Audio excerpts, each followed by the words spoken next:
আম্মু আম্মু, ভূমিকম্প ভূমিকম্প। চাল ডাল কি আছে প্যাক করে রাখো, আমি একটু ঘুমাই। ও আম্মু, ভূমিকম্প। কি? ভূমিকম্প কোথায়? এখনই তো হলো, তুমি কই ছিলা? ওরে বান্দর, ভূমিকম্প আবার কখন হলো? খেয়াল করে দেখো, আবার শুরু হয়েছে। তোর মোবাইলে ভূমিকম্প হচ্ছে। কে করছে দেখো। আমি কেন তোর ফোন রিসিভ করব? এত সাধু সাজতে হবে না, আমি জানি তুমি আমার মোবাইল সবসময় চেক করো। তাহলে আজকে রিসিভ করছো না কেন? ফোন রিসিভ করে কথা বলো, আমি ঘুমাই। সারা জীবন তো ঘুমাইলি, মানুষ তোর হইলি না। আম্মু, আমি কি মানুষ না? তুই দেখতে মানুষের মতো, কিন্তু মানুষ না। ওকে ওকে, বুঝতে পারছি কেন বাস খাচ্ছি। তুমি যাও, ঘুম থেকে উঠতেছি। হাই, আমি বান্দর থুক্কু। বাবা মার দেওয়ার নাম আরেফিন সুমন, আর সবাই ডাকে Romeo. So I am mister Romeo. আর যার সাথে কথা বলছিলাম উনি আমার আম্মু। সুখের সাগরে ঢেউ খেতে খেতে ঘুমাচ্ছি। হঠাৎ মনে হলো ভূমিকম্প হচ্ছে, কিন্তু না, পরক্ষণে আম্মু আবিষ্কার করলো ভূমিকম্প হচ্ছে না, আমার মোবাইলে সুনামি হচ্ছে। একটু শান্তিতে আলাপ করতে দিবে না আম্মুটা?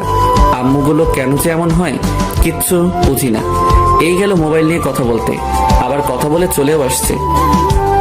এই বান্দর, তাড়াতাড়ি রেডি হয়ে নে। তোর মামার সাথে একটা জায়গায় যাবি, তোর কাজের ব্যবস্থা করে দিব। আম্মু, তুমি কি সত্যি আমার আম্মু? কেন, কি হয়েছে? তুমি যদি আমার আম্মু হতে তাহলে বলতে, বাবা উঠে ফ্রেশ হয়ে নে, একটা জায়গায় যেতে হবে, তাড়াতাড়ি করে নাস্তা করে নে।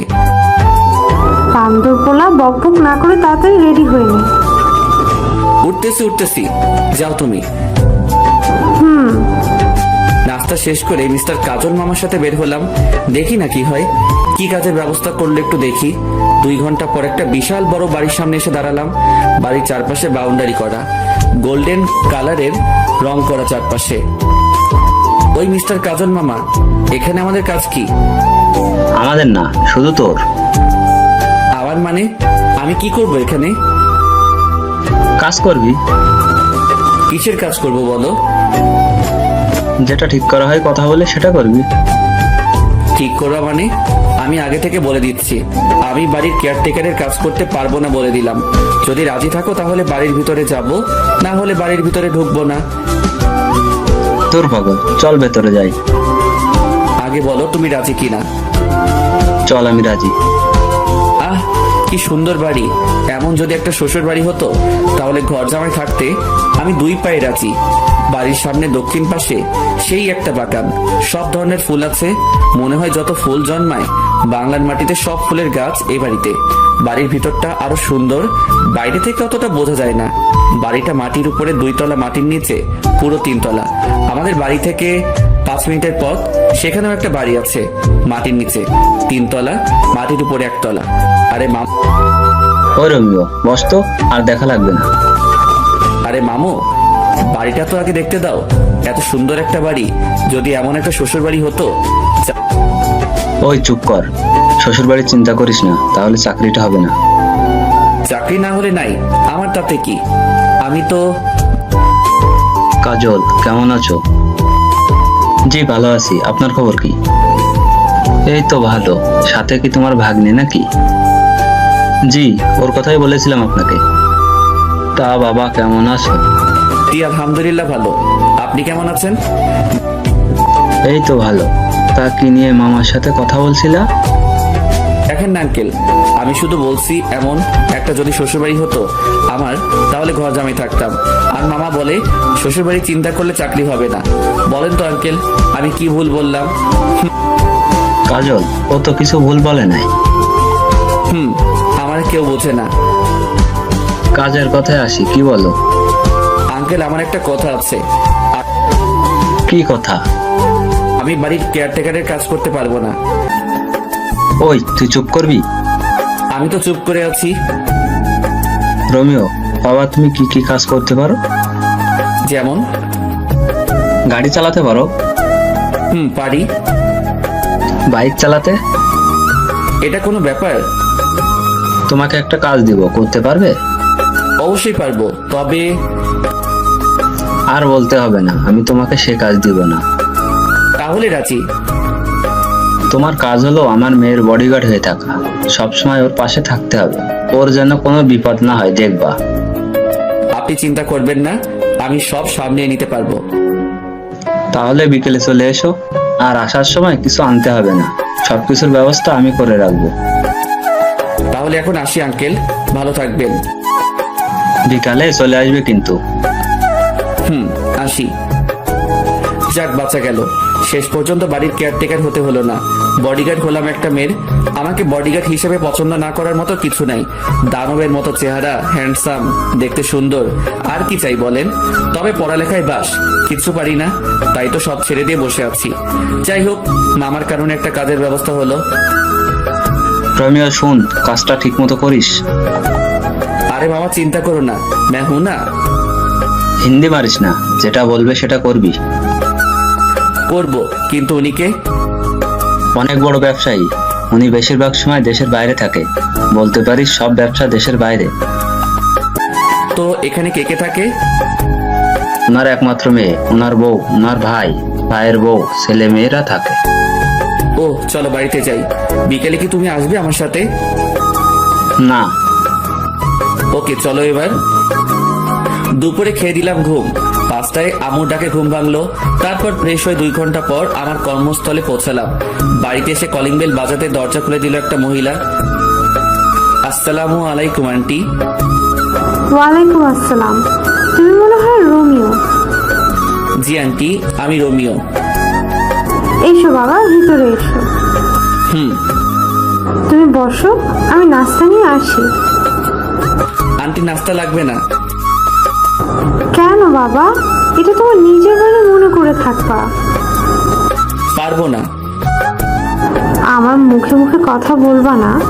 আমি তোমার মায়ের মতো, আমি যেটা বলবো সেটা করবা। ঠিক আছে। তুমি বসো, আমি আসছি। এই মা, কলিং বেলটা বাজতেছে, এতক্ষণ বাজলে কি অসুবিধা হতো? আন্টি দরজা খুলতো, এখন আমাকে খুলতে হবে। ধুর, দরজা খুলে দেখে একটা ছেলে দাঁড়িয়ে আছে সামনে। ছেলের চোখে তো কাজল থাকার কথা না। এ মা, কানে দেখছি 2টা পিরামিড বসানো। ও মা, ঠোঁট আবার গোলাপি লিপস্টিক, হাতে মেহেদি, মাথায় কিছু ঢুকছে না। এটা কি মেয়ে নাকি ছেলে সেটাই বুঝতে পারছি না। তাই উপর থেকে নিচে একবার চোখ বুলিয়ে নিয়ে শিওর হলাম এটা একটা শার্ট প্যান্ট পরা রমণী। কাকে চাই? বুঝো ঠেলা, একটা লাগিয়ে দিল ঠাস করে। আজব রমণী। দরজা বন্ধ করে পিছনে ঘুরে দেখি আন্টি হাসছেন। আমিও পড়ে গেলাম লজ্জায়। এখনো যার বডিগার্ড হিসেবে আমাকে নিয়োগ দেওয়া হলো তাকে দেখলাম না, অথচ একটা ঠাস করে খেয়ে ফেলছি। আন্টি, আপনি হাসছেন? আমি এখনো তাহারে দেখতে পেলাম না, যাহার জন্য বডিগার্ডের চাকরি পেলাম। এখন যার হাতে একটা খেয়েছো উনি সে। প্রথম দিনে একটা খেয়ে নিলাম, না জানি পরে কি হবে।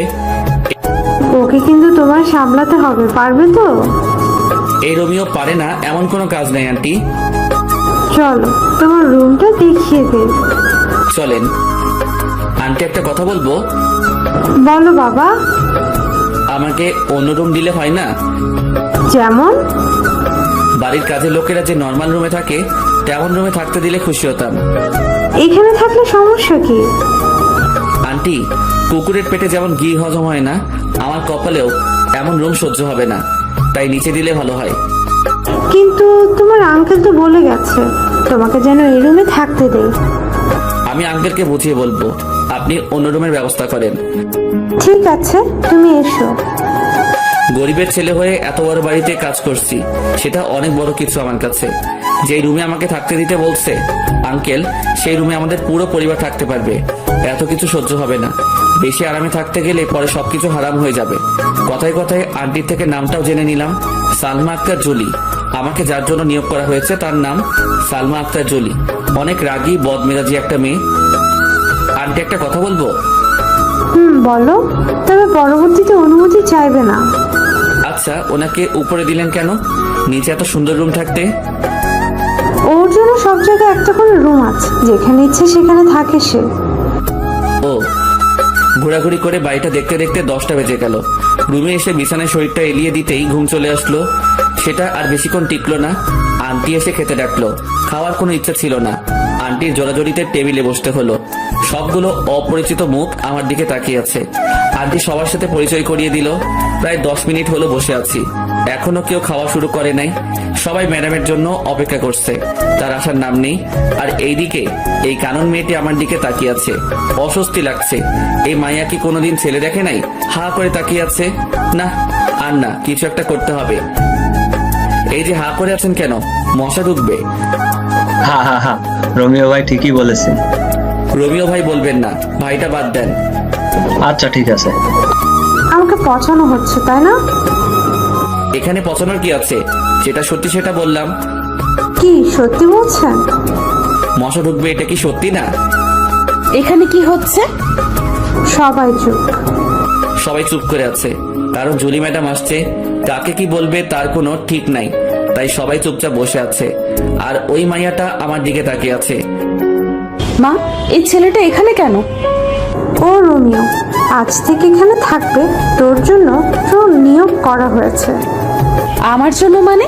ও কি আমার বডিগার্ড নাকি? হ্যাঁ, আমি তোমাদের অনেকবার বলেছি আমার কোনো বডিগার্ড লাগবে না। ও সবার সাথে এখানে কেন? ও আমাদের সাথে একসাথে খাবে প্রতিদিন। এটা আমার শেষ কথা। এটা যদি তোমার শেষ কথা হয় তাহলে এটাও শুনে রাখো, আমি তোমাদের সাথে বসবো না খেতে। আন্টি বাদ দেন, আমাকে নিয়ে আপনাদের মধ্যে অশান্তি হোক সেটা চাই না। আমার এমনিতে খেতে ইচ্ছে করছে না, আমি বরং রুমে যাই। আপনারা খাওয়া শুরু করেন। দরকার কি আমাকে নিয়ে মা মেয়ের সম্পর্কে ফাটল ধরানোর? তাই উঠে চলে আসলাম। এখন থেকেই বুঝতে পারছি এই মেয়ের বডিগার্ড থাকতে হলে আমাকে অনেক কিছু সহ্য করতে হবে। এসব ভাবতে ভাবতে কখন ঘুমিয়ে পড়েছি মনে নেই। সকাল 6টায় মোবাইলে কাউয়ার ডাকে ঘুম ভাঙলো। মোবাইলে অ্যালার্ম টোন দিছি কাউয়ার ডাক। উঠে শুরু করলাম দৌড়। দৌড়ানো শেষ করে আস্তে আস্তে অন্য ব্যায়াম শেষ করে 8টায় রুমে ঢুকলাম। রুমে ঢুকে দেখি কানন কি যেন খুঁজতেছে। এই যে কি খোঁজা হচ্ছে শুনি? না, কিচ্ছু না। তাহলে সকাল সকাল আমার রুমে কি? ইচ্ছে করছিল আপনাকে দেখতে। বাইরে থেকে যখন দেখলেন রুমে কেউ নেই, তাহলে ঢুকলেন কেন? এত কৈফিয়ত দিতে পারবো না, ইচ্ছে হলো তাই ঢুকছি। তাছাড়া এত জিম করে কি হবে? এমনি মেয়েরা লাইন ধরে থাকবে। আপনার কথা শেষ হলে আসতে পারেন, আমি চেঞ্জ করব। একটু পরে আবার ডিউটি শুরু হবে। চেঞ্জ করেন, কে বারণ করছে? আপনার সামনে করব নাকি? করলে ক্ষতি কি? বের হতে বলছি, বের হন। না, আমার সামনে চেঞ্জ করতেই হবে। কি বিয়াদব মেয়েরে মাইরি! কি হলো? চেঞ্জ করেন। আন্টি, কাউকে ডাকতে হবে না, যাচ্ছি আমি, পরে আবার আসবো। এই বলে দৌড়ে চলে গেল। দেখলেন তো পাঠকগণ, কি লুইচ্ছা বেয়াদব ফাজিল মাইয়া। ফ্রেশ হয়ে নাস্তা করে দাঁড়িয়ে আছি জুলি ম্যাডামকে নিয়ে। ভার্সিটিতে যেতে হবে, অনার্স প্রথম বর্ষে পড়ছে। ওনার সামনে আমি হাঁটছি, বাইরে গাড়ি রেডি করা আছে। গিয়ে দরজা খুলে দিলাম, ভিতরে ঢুকে বসে পড়লো। আমি আল্লাহর নাম নিয়ে গাড়ি চালানো শুরু করলাম। 35 মিনিট পর গাড়ি নিয়ে ভার্সিটির গেটে পৌঁছালাম। ম্যাডাম, গাড়ি কি ভিতরে নিয়ে যাব? তুই জানিস না। ম্যাডাম, আমাকে তো কিছু বলা হয়নি তাই। চুপ, তুই আমাকে কোনো প্রশ্ন করবি না, শুধুমাত্র উত্তর দিবি, না হলে তোরে বিদায় করে দেব। শালার অহংকার, এত অহংকার কি করে জন্ম নিল? সামান্য একটা কথা তো জানতে চাইছি, আর কিছু তো আর না, তার জন্য এমন করতে হবে নাকি? গাড়িটা ভিতরে ঢুকিয়ে একটা ছায়াময় গাছের নিচে রাখলাম। ম্যাডাম নেমে কয়েকটা মেয়ের সাথে ক্লাসে চলে গেল। আমি এখনো ভিতরে বসে আছি, একবারও নামতে হয়নি। কালকে পর্যন্ত ম্যাডামের অন্য একটা বডিগার্ড ছিল, আজ থেকে আমি হলাম। ও কেন চলে গেল জানি না। বসে বসে এইসব ভাবছি, তখনই দেখলাম ম্যাডামের সাথে মেয়েগুলো সহ ম্যাডাম আসছে।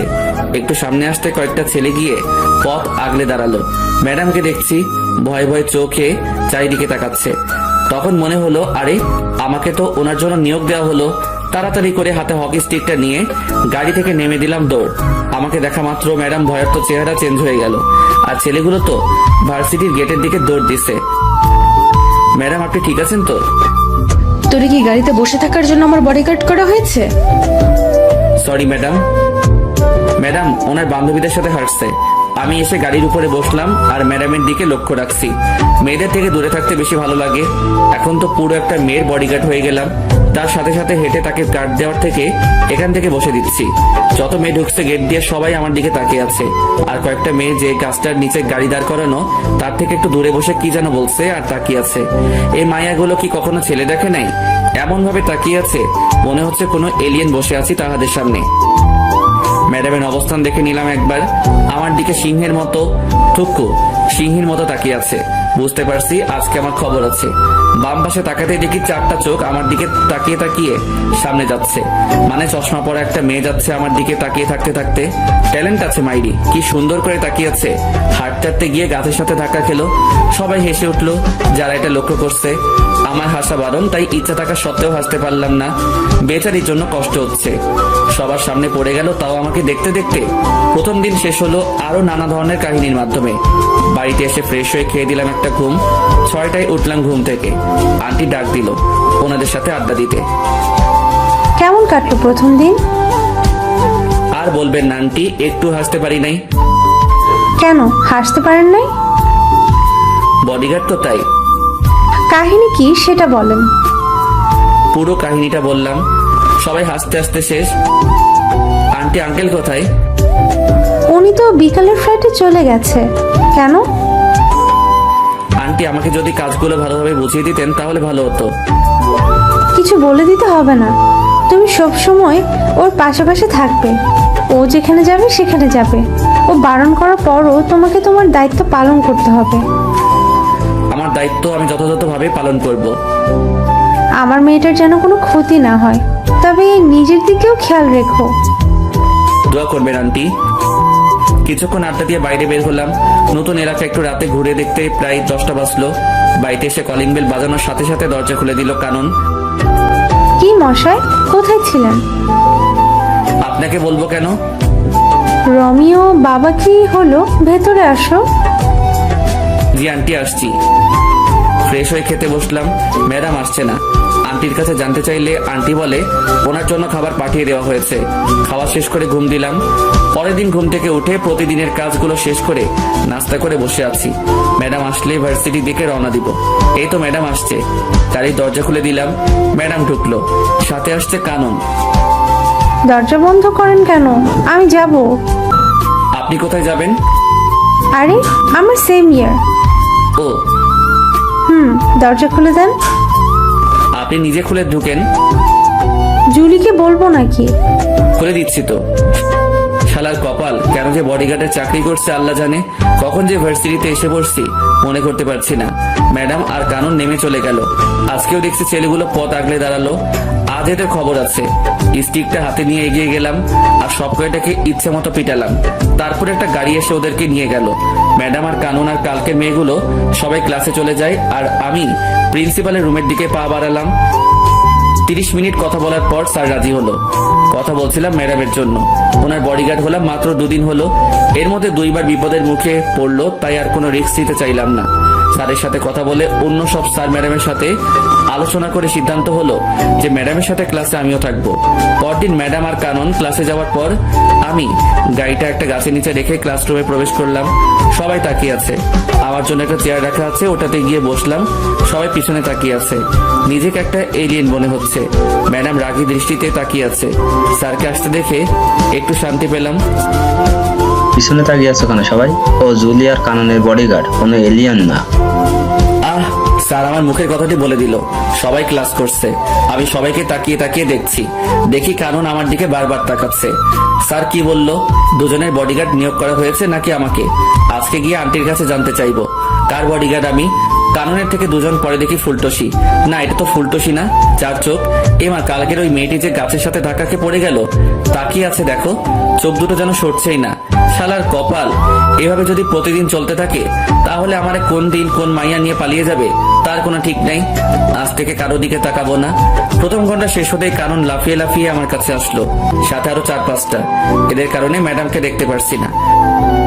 আপনি না খুব ভালো একটা কাজ করছেন, রুমে এসে পাহারা দিচ্ছেন। আমাকে যে দায়িত্ব দেওয়া হয়েছে সেটা তো পালন করতেই হবে। আমার জন্য একটা সুবিধা হলো সবসময় আপনাকে দেখতে পারবো। স্যার, ওর নাম ধরে ডাক দেওয়াতে বুঝতে পারলাম ওর নাম মীরা। ওই, এটা আমার জিনিস, নজর দিবি না। হচ্ছেটা কি? ও আমার। এই দাঁড়া সবাই, কি তোদের তোদের করছিস? ও আমার। এই, ও কারো না, ও শুধু আমার। বুঝো ঠেলা, কোন জঙ্গলে যাব? এই মাইয়াগুলো কি শুরু করছে আমাকে নিয়ে?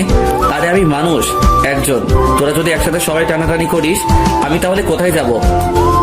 এই, কি ভাবছো? তুমি শুধু আমার। আপনাদের এসব বাদ দিবেন। আমি এখানে এসেছি ম্যাডামকে পাহারা দিতে, আপনাদের সাথে প্রেম করতে না। দূরে গিয়ে মরেন। আর মিস কানন, আপনার নামে বাড়িতে বিচার দিব। ম্যাডাম আসাতেই সবাই যার যার সিটে চলে গেল। ম্যাডাম তো দেখি ছাত্রীদের থেকেও খারাপ, আসার পর থেকে তাকিয়ে আছে। যতবার না বইয়ের দিকে তাকাচ্ছে তার থেকে বেশি আমার দিকে তাকিয়ে আছে। মাওলা তুমি কোথায়? আমারে উঠাই নাও, আর কারো ক্লাস হতে চাই না। ক্লাস শেষে বাড়িতে এসে ফ্রেশ হয়ে খেতে গেলাম, দেখে আন্টি বসে আছে। আন্টি, এখনো খাওয়া হয়নি আপনার? তোমার জন্য বসে আছি বাবা। আমার জন্য কেন বসে আছেন? আমি তো এই বাড়ির একজন কর্মচারী। তুমি এই বাড়ির কর্মচারী না, একজন সদস্য। নিজেকে কর্মচারী মনে করবে না। বাদ দেন এসব। এটা বলুন, আমাকে কার বডিগার্ড রাখা হয়েছে? দুজনের। দুজনের মানে? জুলি, কানন, দুজনের জন্যই রাখা হয়েছে। ও আচ্ছা। এক সপ্তাহ অনেক কষ্টে কাটালাম। ক্লাসে বসে গার্ড দেওয়া মনে হয় আর সম্ভব না। মায়াগুলোর জ্বালায় জীবনটা পুরো বাস হইয়া গেল। তাই কয়েকটা ছেলেকে ক্লাসের ভিতরে কি হচ্ছে জানার জন্য ঠিক করলাম। ওরা ক্লাসে ম্যাডামের কোনো বিপদ হলে আমাকে তা জানিয়ে দিবে। এভাবে চলছে আমার কাজ। আর কারণ মেয়েটা প্রতিদিন বিরক্ত করে আমাকে। 1 মাস পর সন্ধ্যায় রুম থেকে বের হওয়ার সাথে সাথে আন্টি এসে সামনে দাঁড়ালো। আন্টিকে কেমন যেন দেখাচ্ছে। আন্টি, কি হয়েছে? বাবা, তুমি ব্যাগটা গুছিয়ে নাও। কেন ব্যাগ গুছাবো বলেন আন্টি? আজকে রাতে কানন আর জুলি ওদের বন্ধুদের সাথে কোথায় যেন বেড়াতে যাবে। কয়েকটা দিন ওখানে থাকবে, তাই তোমাকে ওদের সাথে যেতে হবে। অনেকবার বারণ করছি, কেউ শুনতে চায় না। ওরা যাবেই যাবে। জানি না কোথায় কি বিপদ লুকিয়ে আছে, তাই তোমাকে ওদের সাথে যেতে হবে। আমি আছি তো আন্টি, আপনি টেনশন করবেন না। আমি ওনাদেরকে দেখে রাখবো। তাহলে তুমি রেডি হয়ে নাও। অনেকদিন হলো কোথাও যাই না, একটু ঘুরে আসাও যাবে। ম্যাডাম আর কানুনকে নিয়ে রওনা দিলাম। বাড়ির বাইরে বাস এসে দাঁড়িয়ে আছে। আমাকে দেখা মাত্র মাইয়াগুলো রোমিও যাবে আমাদের সাথে বলে চিৎকার দিয়ে উঠলো। বাসে 3টা ছেলে আছে আর সবগুলো মেয়ে। ছেলেগুলোর সাথে গিয়ে বসলাম, কিছুক্ষণ গল্প করে ঘুমিয়ে পড়লাম। পুরো বাসে সবাই ঘুমাচ্ছে। সকালে চোখ করে দেখি অপরূপ এক দৃশ্য। অসাধারণ একটা জায়গায় এসে পড়ছি। সকালে সূর্যের আলো মুখে এসে পড়ছে। এখনো কেউ উঠে নাই, সবাই ঘুমাচ্ছে। অসাধারণ দৃশ্যটা দেখে আর বাসে বসে থাকতে পারলাম না, তাই দরজা খুলে নিচে নেমে পড়লাম। জায়গাটা অনেক সুন্দর। চারপাশটা ঘুরে ঘুরে দেখলাম। ঘুরতে ঘুরতে যখন লেকের পাড়ে এসে বসেছি তখনই মনে পড়লো এটা তো মহামায়া লেক। আমাদের বাড়ি থেকে 1 ঘন্টা লাগে গাড়ি নিয়ে আসতে। একটা বোট ভাড়া করে ঝর্ণা দেখতে গেলাম লেকের পূর্ব পাড়ে। প্রায় 3 ঘন্টা বোর্ডে করে ঝর্ণায় পৌঁছালাম। তার সিঁড়ি বেয়ে উপরে উঠলাম, তারপর সেখান থেকে লাফ দিলাম লেকের পানিতে।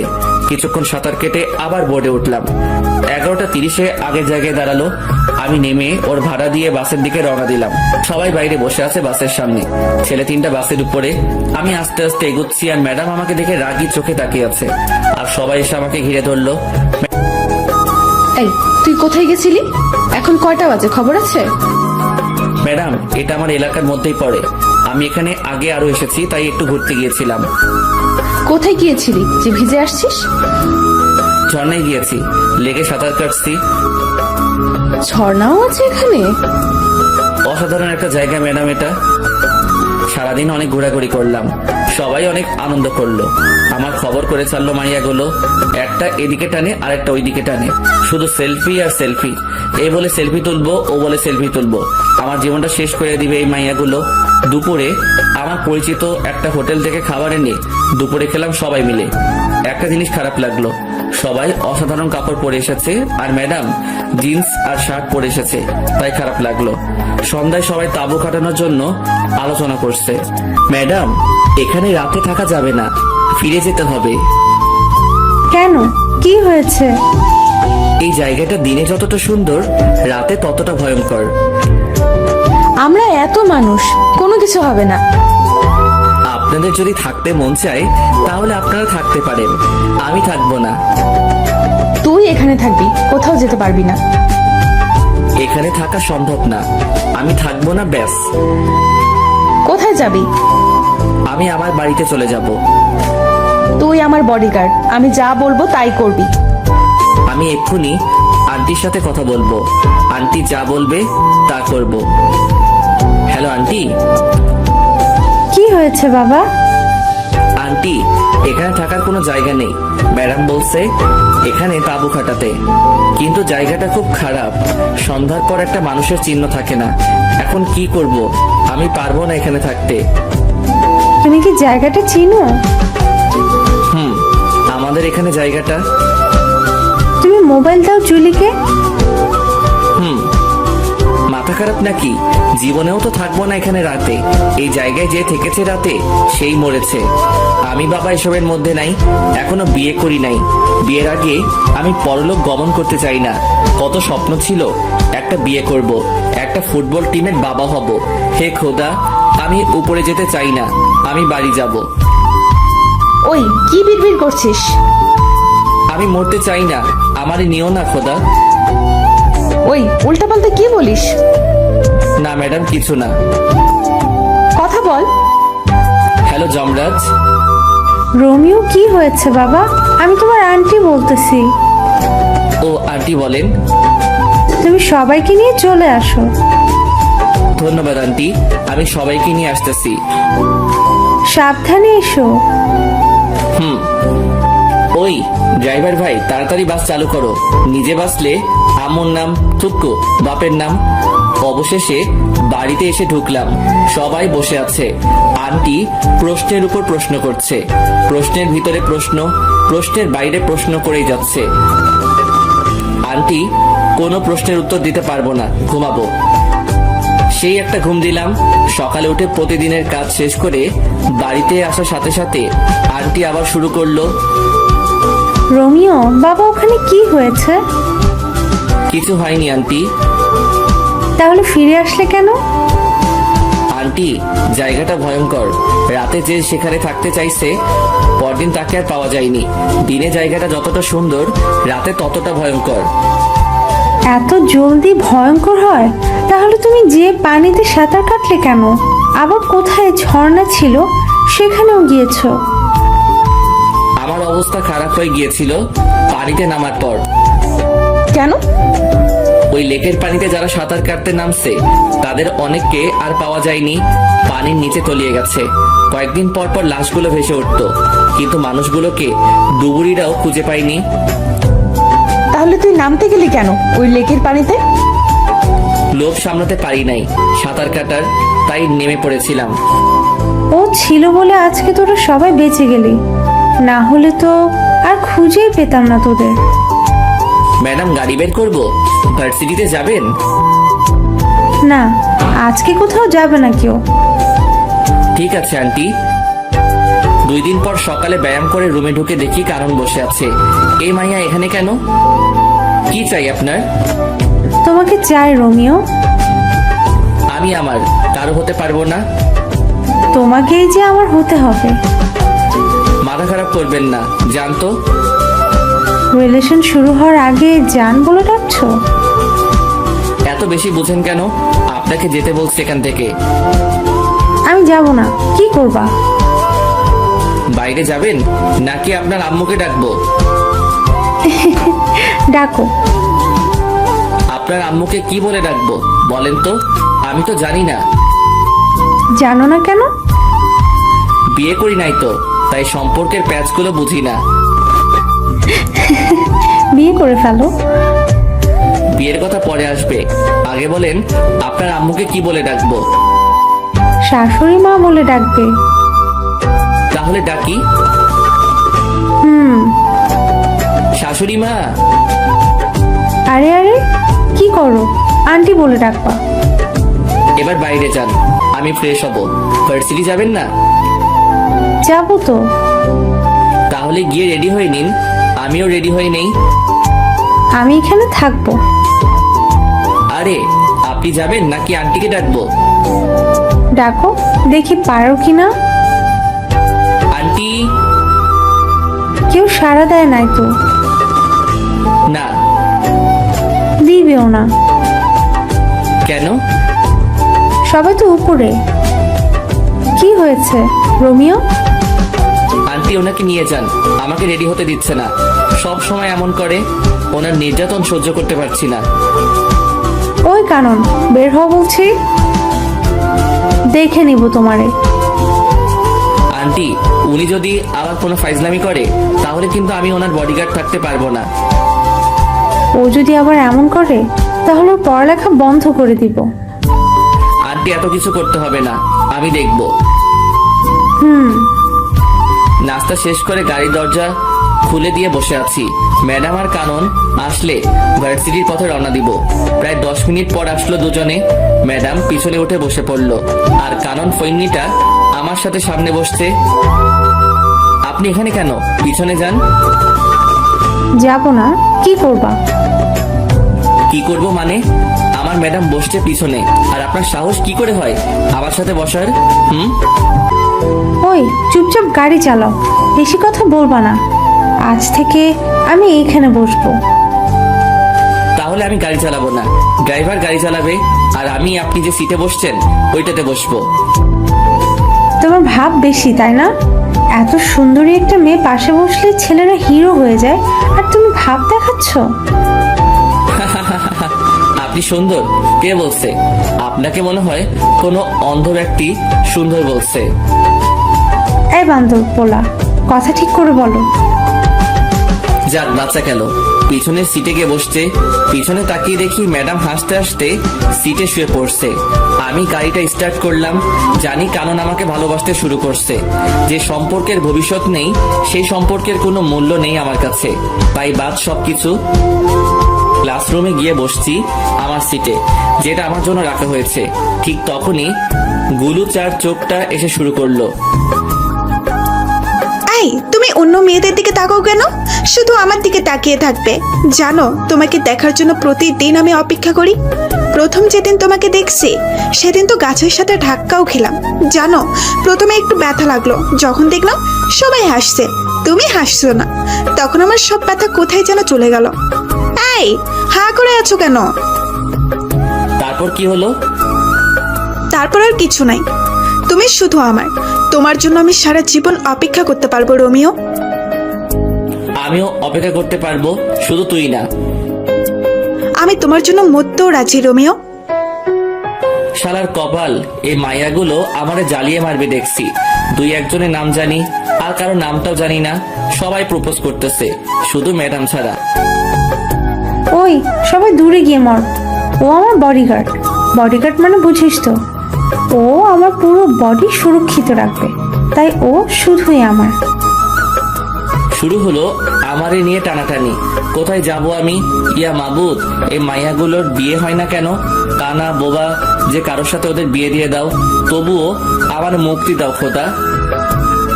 এই ভাই, আপনাদের ক্লাসের মাইয়াগুলো এত লুইচ্ছা কেন? সবাই একটা ছেলের পিছনে পড়ে আছে, কিছু বলতে পারছেন না আপনারা? আমি চলে যাচ্ছি, আপনারা সামলান এদেরকে। বাপরে বাপ, অসহ্য। ক্লাস থেকে বের হয়ে গাড়িতে বসলাম, এটা সেটা করে সময় কাটিয়ে দিলাম। ক্লাস শেষে বাড়িতে আসলাম, আঙ্কেল এসেছে। যাক, একটু বসে কথা বলা যাবে। কেমন আছো রোমিও? জি স্যার, ভালো। স্যার বলবা না, আঙ্কেল বলবা। আমি আপনার এখানে কাজ করি, আপনি আমার স্যার। তুমি আমার ছেলের মতো, তুমি আঙ্কেল বলে ডাকবে। আচ্ছা ঠিক আছে, আপনি কেমন আছেন বলেন? এই তো আলহামদুলিল্লাহ। তোমার সময় কেমন কাটছে?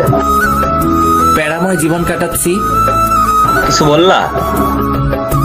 না আঙ্কেল, কিছু বলি নাই। যাও ফ্রেশ হয়ে এসো, একসাথে খাবো। ফ্রেশ হয়ে খেতে গেলাম, সবাই বসে আছে, একটা চেয়ার খালি আছে, তাও ম্যাডামের পাশে। না, ওটাতে বসা যাবে না, এমনিতেই রেগে আছে আমাকে এখানে দেখে। আবার যদি পাশে বসি তাহলে তো খবর আছে। রোমিও দাঁড়িয়ে আছো কেন? বসো। আরে রোমিও ভাই বসো, আমরা সবাই বসে আছি তো। না, আমি এখানে ঠিক আছি। রোমিও বসবে কি করে? জুলি তো একটাই বসছে, আরেকটাতে পা দিয়ে আছে। আন্টি, আমি এখানে ঠিক আছি তো? না, কিছু ঠিক নেই, তুমি এখানে বসবে। জুলি, পা নামিয়ে বসো। আন্টি আমি এখানে বসবো না। তাছাড়া আমি একজন কর্মচারী, আমাকে মালিকদের সাথে বসে খাওয়া মানায় না। আমি আমার রুমে খাবো। বেশি কথা বলবা না, যেটা বলছি সেটা করো। জুলির পাশে বসো। আর শোনো, তুমি এ বাড়ির কর্মচারী না, আর যেন না শুনি এমন কথা। যাক, পা নামালো। রোমিও, আমি আবার চলে যাব এখন। জুলির খেয়াল রেখো। আঙ্কেল আমি আছি তো, আমি সব সামলে নিব। তুমি আসো বলে তো এখন আমি নিশ্চিন্ত। খাওয়া শেষ করা পর্যন্ত রাক্ষসীর মতো তাকিয়েছিল, মনে হচ্ছে আমাকে একা পেলে মশলা না মাখিয়ে খেয়ে ফেলবে। ম্যাডামের তাকানো দেখে বুঝতে পারছি আমার কপালে খারাপই আছে। খেয়ে সোজা বিছানায় দিলাম লম্বা করে ছোট একটা ঘুম। কতক্ষণ ঘুমাইছি জানি না। ঠান্ডা ঠান্ডা লাগছে কেন? ছাদ ফুটো হয়ে গেল নাকি? তাকিয়ে দেখি ম্যাডাম। না ম্যাডাম আমার রুমে কেন আসবে? স্বপ্ন দেখছি না তো? চিমটি কেটে দেখি, না না এটা স্বপ্ন না, সত্যি। রাগী দৃষ্টিতে তাকিয়ে আছে, চোখ দিয়ে আগুনের ফুলকি বের হচ্ছে। হাতে বালতি কেন? তাহলে কি ম্যাডাম পানি ঢেলে দিল আমার গায়ে? কিন্তু কেন এমনটা করলো? আবুলের মতো তাকিয়ে আছিস কেন? কি করব ম্যাডাম? আমি শপিং করতে যাব। তো আমি কি করব? কি করবি মানে? তোরে কেন রাখা হয়েছে জানিস না? সরি ম্যাডাম, আমি ফ্রেশ হয়ে আসছি, 2 মিনিট সময় দেন। 2 মিনিট থেকে 1 সেকেন্ড লেট করলে দেখবি তোরে কি করি। শালার কি কপাল, ঘুমানোর অপরাধেও থাপ্পড় খাচ্ছি। তাড়াতাড়ি করে ফ্রেশ হয়ে এসে রেডি হলাম। রুম থেকে বের হয়ে দেখি ম্যাডাম সোফায় বসে আছে। ম্যাডাম চলুন। 12 সেকেন্ড লেট করে এসেছিস। Sorry madam. 12 সেকেন্ড লেট করে 12টা থাপ্পড় খেতে হলো। হয়তো দুপুরে ওনার পাশে বসে খেয়েছি বলে ভালোই শাস্তি দিচ্ছে। কোনোদিন ভুলেও আর টেবিলে বসে খাবো না। 4:30টায় বের হয়েছি আর এখন বাজে 7টা। ম্যাডামের পিছন পিছন হাঁটতেছি, একবার এ দোকানে আরেকবার ওই দোকানে ঢুকতেছে। এখনো একটা কিছুই নিল না। কেউ একজনকে দেখলাম, কে হতে পারে? এই তো আবার দেখলাম লুকিয়ে গেছে ওই দাঁড়িয়ে থাকা পুতুলের পাশে। ওকে ধরতে গিয়ে পিছনে তাকিয়ে দেখি ম্যাডামকে মারতে আসছে। পিছন থেকে ছুরি নিয়ে কোনো মতে দৌড়ে গিয়ে ম্যাডামকে হালকা ধাক্কা দিয়ে সরিয়ে নিলাম। কোপটা আমার ডান হাতে লাগলো। সে অবস্থায় ম্যাডামকে নিয়ে দৌড়াচ্ছি। শপিং মলের অনেক ভিতরে চলে গিয়েছিল, তাই গাড়ির কাছে যেতে সময় লাগছে। বাম হাতে ম্যাডামকে শক্ত করে ধরে রেখে দৌড়াচ্ছি। ম্যাডাম চিৎকার করে উঠছে। তাকিয়ে দেখি ম্যাডামকে ছুরি মেরে দিচ্ছে। টেনে সামনে নিয়ে আসলাম। ছুরিটা আমার বাম হাতে ঢুকে গেছে। সামনে মানুষের ভিড়ে যেতে একটু কষ্ট হচ্ছিল। তখন পিছন থেকে একটা কোপ খেলাম। আর একটু এগিয়ে যাওয়ার পর ম্যাডাম পড়ে গেল। টেনে তুলে দেখি দাঁড়াতে পারছে না, তাই কোলে তুলে নিয়ে দৌড় শুরু করলাম। একটু দৌড়ানোর পর আর পারছি না কোলে তুলে রাখতে, তাই পিঠে নিয়ে দিলাম দৌড়। কোনো মতে গাড়ির দরজা খুলে ম্যাডামকে ঢুকিয়ে দিলাম। তখন খেয়াল করলাম ম্যাডামের দিকে। ম্যাডাম আজকে কালো জিন্সের সাথে সাদা একটা শার্ট পরছিল। শার্টটা পুরো লাল হয়ে গেছে রক্তে। তাহলে কি আমি ম্যাডামকে রক্ষা করতে পারলাম না? গাড়ির দরজা লাগিয়ে দিয়ে গাড়ি চালাচ্ছি। গাড়িটা চালাতে খুব কষ্ট হচ্ছে, হাতে ব্যথা করছে, রক্ত ঝরে সবকিছু লাল হয়ে যাচ্ছে। অবশেষে বাড়িতে ঢুকলাম, গাড়ি দাঁড় করিয়ে দরজা খুলে দিলাম ম্যাডামকে। ম্যাডাম নেমে আসতে পারছে না, কোলে নিয়ে নিলাম ম্যাডামকে। তারপর দরজার সামনে গিয়ে কলিং বেল চাপ দিলাম। আন্টি দরজা খুলে আমাদের দুজনের গায়ে রক্ত দেখে কেঁদে দিছে। আন্টির কান্না শুনে কানন, হাসিব আন্টি ও বাড়ির অন্য কর্মচারীরা ছুটে এসেছে। ম্যাডামকে সোফায় বসিয়ে দিলাম। আন্টি শুধু প্রশ্ন করেই যাচ্ছে, কি হয়েছে, কে করেছে ইত্যাদি আরো। আমার কোনো খবর নেই। আমি ম্যাডামের দিকে তাকিয়ে আছি। একটা কথা শুধু মাথায় ঘুরছে তখন, আমি কিসের বডিগার্ড হলাম? আমি আমার ম্যাডামকে রক্ষা করতে পারি নাই। আমি কি করছি এটা? হঠাৎ করে আমি নিচে পড়ে যাই, আর কোনো কিছু মনে নাই আমার। কখন জ্ঞান ফিরলো জানি না। জ্ঞান ফেরার পর দেখি সবাই আমার দিকে তাকিয়ে আছে। আমি হাত দুইটা নাড়াতে পারছি না একটুও। এই তো জ্ঞান ফিরেছে, আমাকে এবার যেতে হবে, রাত তো অনেক হয়েছে। আন্টি ম্যাডাম কোথায়? উনি ঠিক আছে তো? তুমি এখন একটা কথাও বলবা না, আগে সুস্থ হও। আর তোমার ম্যাডামের কিছু হয়নি, ও ঠিক আছে। রোমিও কি হয়েছিল? তুই যা তো, ও কি এখন কথা বলার মতো অবস্থায় আছে? কানন যা তো, ওর জন্য স্যুপ নিয়ে আয়। যাচ্ছি। আন্টি আম্মু আব্বু কি কিছু জানে? না, এখনো জানাইনি। তোমার আঙ্কেলকেও জানাইনি। তুমি বললে জানাবো। না, জানানোর দরকার নাই। তুমি সুস্থ হও, তারপর জানাবো। না, কোনোদিন জানাবেন না। আচ্ছা ঠিক আছে, জানাবো না। জেঠিমা স্যুপ নাও। আন্টি, ম্যাডাম কেমন আছে? ম্যাডামের কি হয়েছে? ম্যাডাম ঠিক আছে তো? আরে বাবা, তোমার ম্যাডাম ঠিক আছে। আমি ম্যাডামের গায়ে রক্ত দেখছি। বলেন ম্যাডামের কি হয়েছে? কিছু হয়নি তো, পায়ে একটু ব্যথা পেয়েছিল। আর এতক্ষণ তো এখানে ছিল জুলি, তোমার জ্ঞান ফেরার আগে ঘুমাতে গেল। এবার স্যুপটা খেয়ে নাও। আমি স্যুপ তো খাই না আন্টি। না খেলে তোমাকে ওষুধ খাওয়াবো কি করে? ওষুধ খাবো না। খাবে না মানে কি? তোমাকে খেতে হবে। আমি স্যুপ খাই না। খাও না তো কি হয়েছে, এখন থেকে খেতে হবে। তাহলে ওকে খাওয়াবো কি করে? জেঠিমা, ও একপাশে মুখ করে শুয়ে আছে, মাথাটা হালকা উঁচু করে খাইয়ে দাও। ঠিক আছে। আমি কিন্তু খাবো না আন্টি। চুপ, বেশি কথা বলবা না। আন্টি ওষুধ খাইয়ে চলে গেল। আমি এক পাশে মুখ করে শুয়ে আছি, ভালো করে ঘুমাতেও পারছি না। চিত হয়ে শুতে গেলে পিঠের সেলাই খুলে যেতে পারে। কখন ঘুমিয়ে পড়ছি নিজেও জানি না। সকাল সকাল হালকা ব্যথা লাগছে, মনে হচ্ছে কে যেন আমাকে হালকা ধাক্কা দিয়ে এক পাশে করছে, কিন্তু কে করছে সেটাই দেখতে পাচ্ছি না। 9টার দিকে ঘুম ভাঙলো, কানন এসে শুরু করলো বকবক। এই মায়ের জন্য শান্তি কোনোদিনও হবে না। একজন মানুষ কিভাবে এত বকবক করতে পারে? ব্রাশ করিয়ে দিয়ে কানন চলে গেল। এখনো ম্যাডামকে একবারও দেখতে পাইনি। ম্যাডামকে একবার দেখলে শান্তি লাগতো। নিজের চোখে যতক্ষণ না দেখবো ম্যাডাম সুস্থ আছে, ততক্ষণ শান্তি পাবো না। রোমিও কেমন আছো? এই তো একটু ভালো আছে। ব্যথা করছে সেলাইতে? ব্যথা তো করছে। তা তো করবে, 3টে কোক খেয়েছো। আচ্ছা কি হয়েছিল বলো তো? ম্যাডাম বলল শপিং করতে যাবে, তাই নিয়ে গেলাম। দোকানগুলো ঘুরে ঘুরে দেখছিল, কিন্তু হঠাৎ করে হামলা করলো। অনেক কষ্টে পালিয়ে আসছি। এত রাত পর্যন্ত শপিং মলে কি করছিলে? সেটা তো ম্যাডাম জানে। ম্যাডাম কিছু নিচ্ছে না, শুধু ঘুরছে। একটা দোকানে গিয়ে যখন বসছে তখনই হামলা হলো। যা হওয়ার হয়েছে, এবার নাও, নাস্তা করে নাও। আন্টি নিজের হাতে নাস্তা খাইয়ে ওষুধ খাইয়ে দিয়ে চলে গেল। 5 দিন পর সেলাই খুলে দেওয়াতে একটু আরাম করে ঘুমাতে পারছি, বসতে পারছি, হাঁটতে পারছি। তবে রুমের বাইরে যেতে দেয় না, কেউ না কেউ এসে বাধা দিয়েই দিবে। তবে এখনো ম্যাডামকে দেখতে পারলাম না। ম্যাডাম কোথায়, কি করছে কিছু জানি না।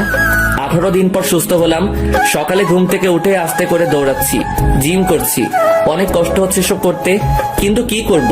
এই 18 দিনে জোর করে খাইয়ে খাইয়ে আমার পেট বড় করে দিছে। এত বড় পেট দেখতে খুব খারাপ লাগছে। বাড়িতে এসে ঢুকলাম মাত্র, সাথে সাথে শুরু হলো আন্টির ঝাড়ি। রোমিও, তুমি অসুস্থ শরীর নিয়ে কোথায় গিয়েছিলে? আন্টি একটু দৌড়াতে গিয়েছি, আর আমি এখন পুরো সুস্থ আছি। আজ থেকে আমি আবার আমার কাজ করব। তুমি কোথাও যাবে না, আরো কিছুদিন যাক। না আন্টি, আমি আমার কাজ করব আজ থেকে। আমি পুরো সুস্থ। তোমার যা ইচ্ছে তাই করো, আগে নাস্তা করে নাও। ফ্রেশ হয়ে নাস্তা করে নিলাম। এই তো ম্যাডাম আসছে। অনেকদিন পর দেখলাম ম্যাডামকে। যা বাবা, আমি আবার কি করলাম? রাগী চোখে তাকিয়ে আছে কেন সেটাই তো বুঝতেছি না। শালার কপাল, ম্যাডামের রাগী চোখে তাকিয়ে থাকার কারণটা কি বুঝতে পারলাম না। এত কিছু না ভেবে গাড়িটা স্টার্ট করলাম। গাড়িটা প্রতিদিনের মতো গাছের নিচে রেখে ক্লাসে গিয়ে বসলাম। অনেকদিন পর আসাতে মায়াগুলো শুধু প্রশ্নের উপর প্রশ্ন করে যাচ্ছে।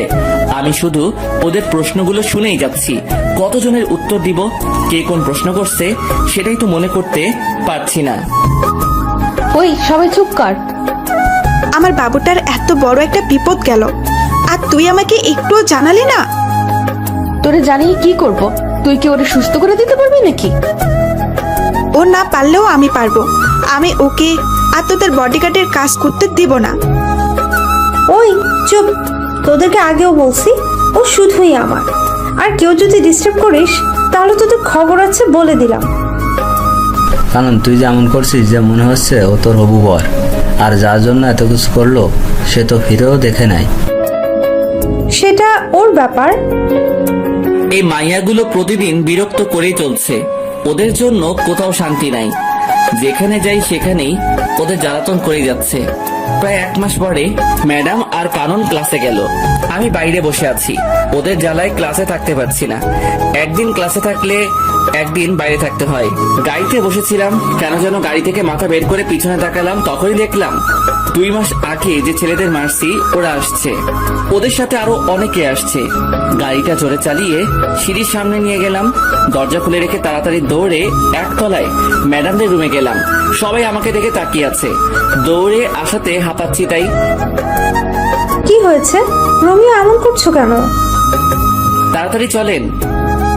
আরে কোথাও যাব সেটা তো বলবে। এত সময় হাতে নেই ম্যাডাম, আর কারণের হাত ধরে দৌড় দিলাম। ওদেরকে উপরে আসতে দেখে অন্যদিকে গিয়ে অন্য সিঁড়ি দিয়ে নেমে পড়লাম। তারপর গাড়িটা চালানো শুরু করলাম। ওরাও গাড়ি নিয়ে তাড়া করলো, কিন্তু ধরতে পারে নাই। তাই এবার আর কোনো বিপদ হলো না। ওরার উপর কেন এত হামলা হচ্ছে সেটাই বুঝতে পারছি না। কি চাই ওরা, কিছুই তো বুঝলাম না। বাড়িতে এসে দেখে আঙ্কেল এসেছে। আসসালামু আলাইকুম আঙ্কেল। ওয়ালাইকুম আসসালাম। বাবা কেমন আছো? এই তো আঙ্কেল, আপনাদের দোয়ায় ভালো আছি। আপনি কেমন আছেন? আমিও ভালো আছি। তা তোমার কাজ কাম কেমন চলছে? জি ভালো। ভালোভাবে করো আর নিজের খেয়াল রেখো। আঙ্কেল একটা কথা বলার ছিল। কি বলবা বলো। না আঙ্কেল কিছু না। কে হামলা করে ম্যাডামের উপর সেটা জানতে চাইছিলাম। এটা জানতে চেয়ে যদি পরে কিছুদিন আগে ঘটে যাওয়া বিষয়টা যদি সামনে চলে আসে, থাক বাবা, কেঁচো খুঁজতে গিয়ে সাপ বের করার কোনো ইচ্ছে নেই। রোমিও কি ভাবছো? কিছু না আঙ্কেল। তোমার দুই হাতে কাটার দাগ কেন? আগে তো কোনোদিন দেখি নাই। আঙ্কেল তেমন কিছু না, পড়ে গিয়ে কেটে গেছে। তুমি কি আমাকে বোকা পাইছো? আমি দেখেছি অনেকটা কেটেছে। এটা পড়ে গিয়ে হয়নি। কি হয়েছে বলো তো। আঙ্কেল কিছু না, ফ্রেশ হয়ে আসি আমি। সত্যি করে বলো কি হয়েছে। আমি বলছি কি হয়েছে। Aunty please. রোমিও চুপ করো, আমাকে আজকে বলতে হবে। আন্টি কোনো কথা বলবা না রোমিও, আমাকে বলতে দাও। আর আজকেও যে হামলা করতে চেয়েছিল রোমিওর জন্য পারে নাই, ও দুজনকে নিয়ে পালিয়ে আসছে। আন্টি সবটাই যখন বলে দিলেন, তাহলে এটা বলেন এসবের পিছনে কে আছে? বাবা, আমাদের চারিদিকে অনেক শত্রু, ওরা এসব করেছে। আঙ্কেল আমি ফ্রেশ হয়ে আসি। যাও, আমি অপেক্ষা করছি। আঙ্কেল আপনারা খেয়ে নিন, আমি খাবো না।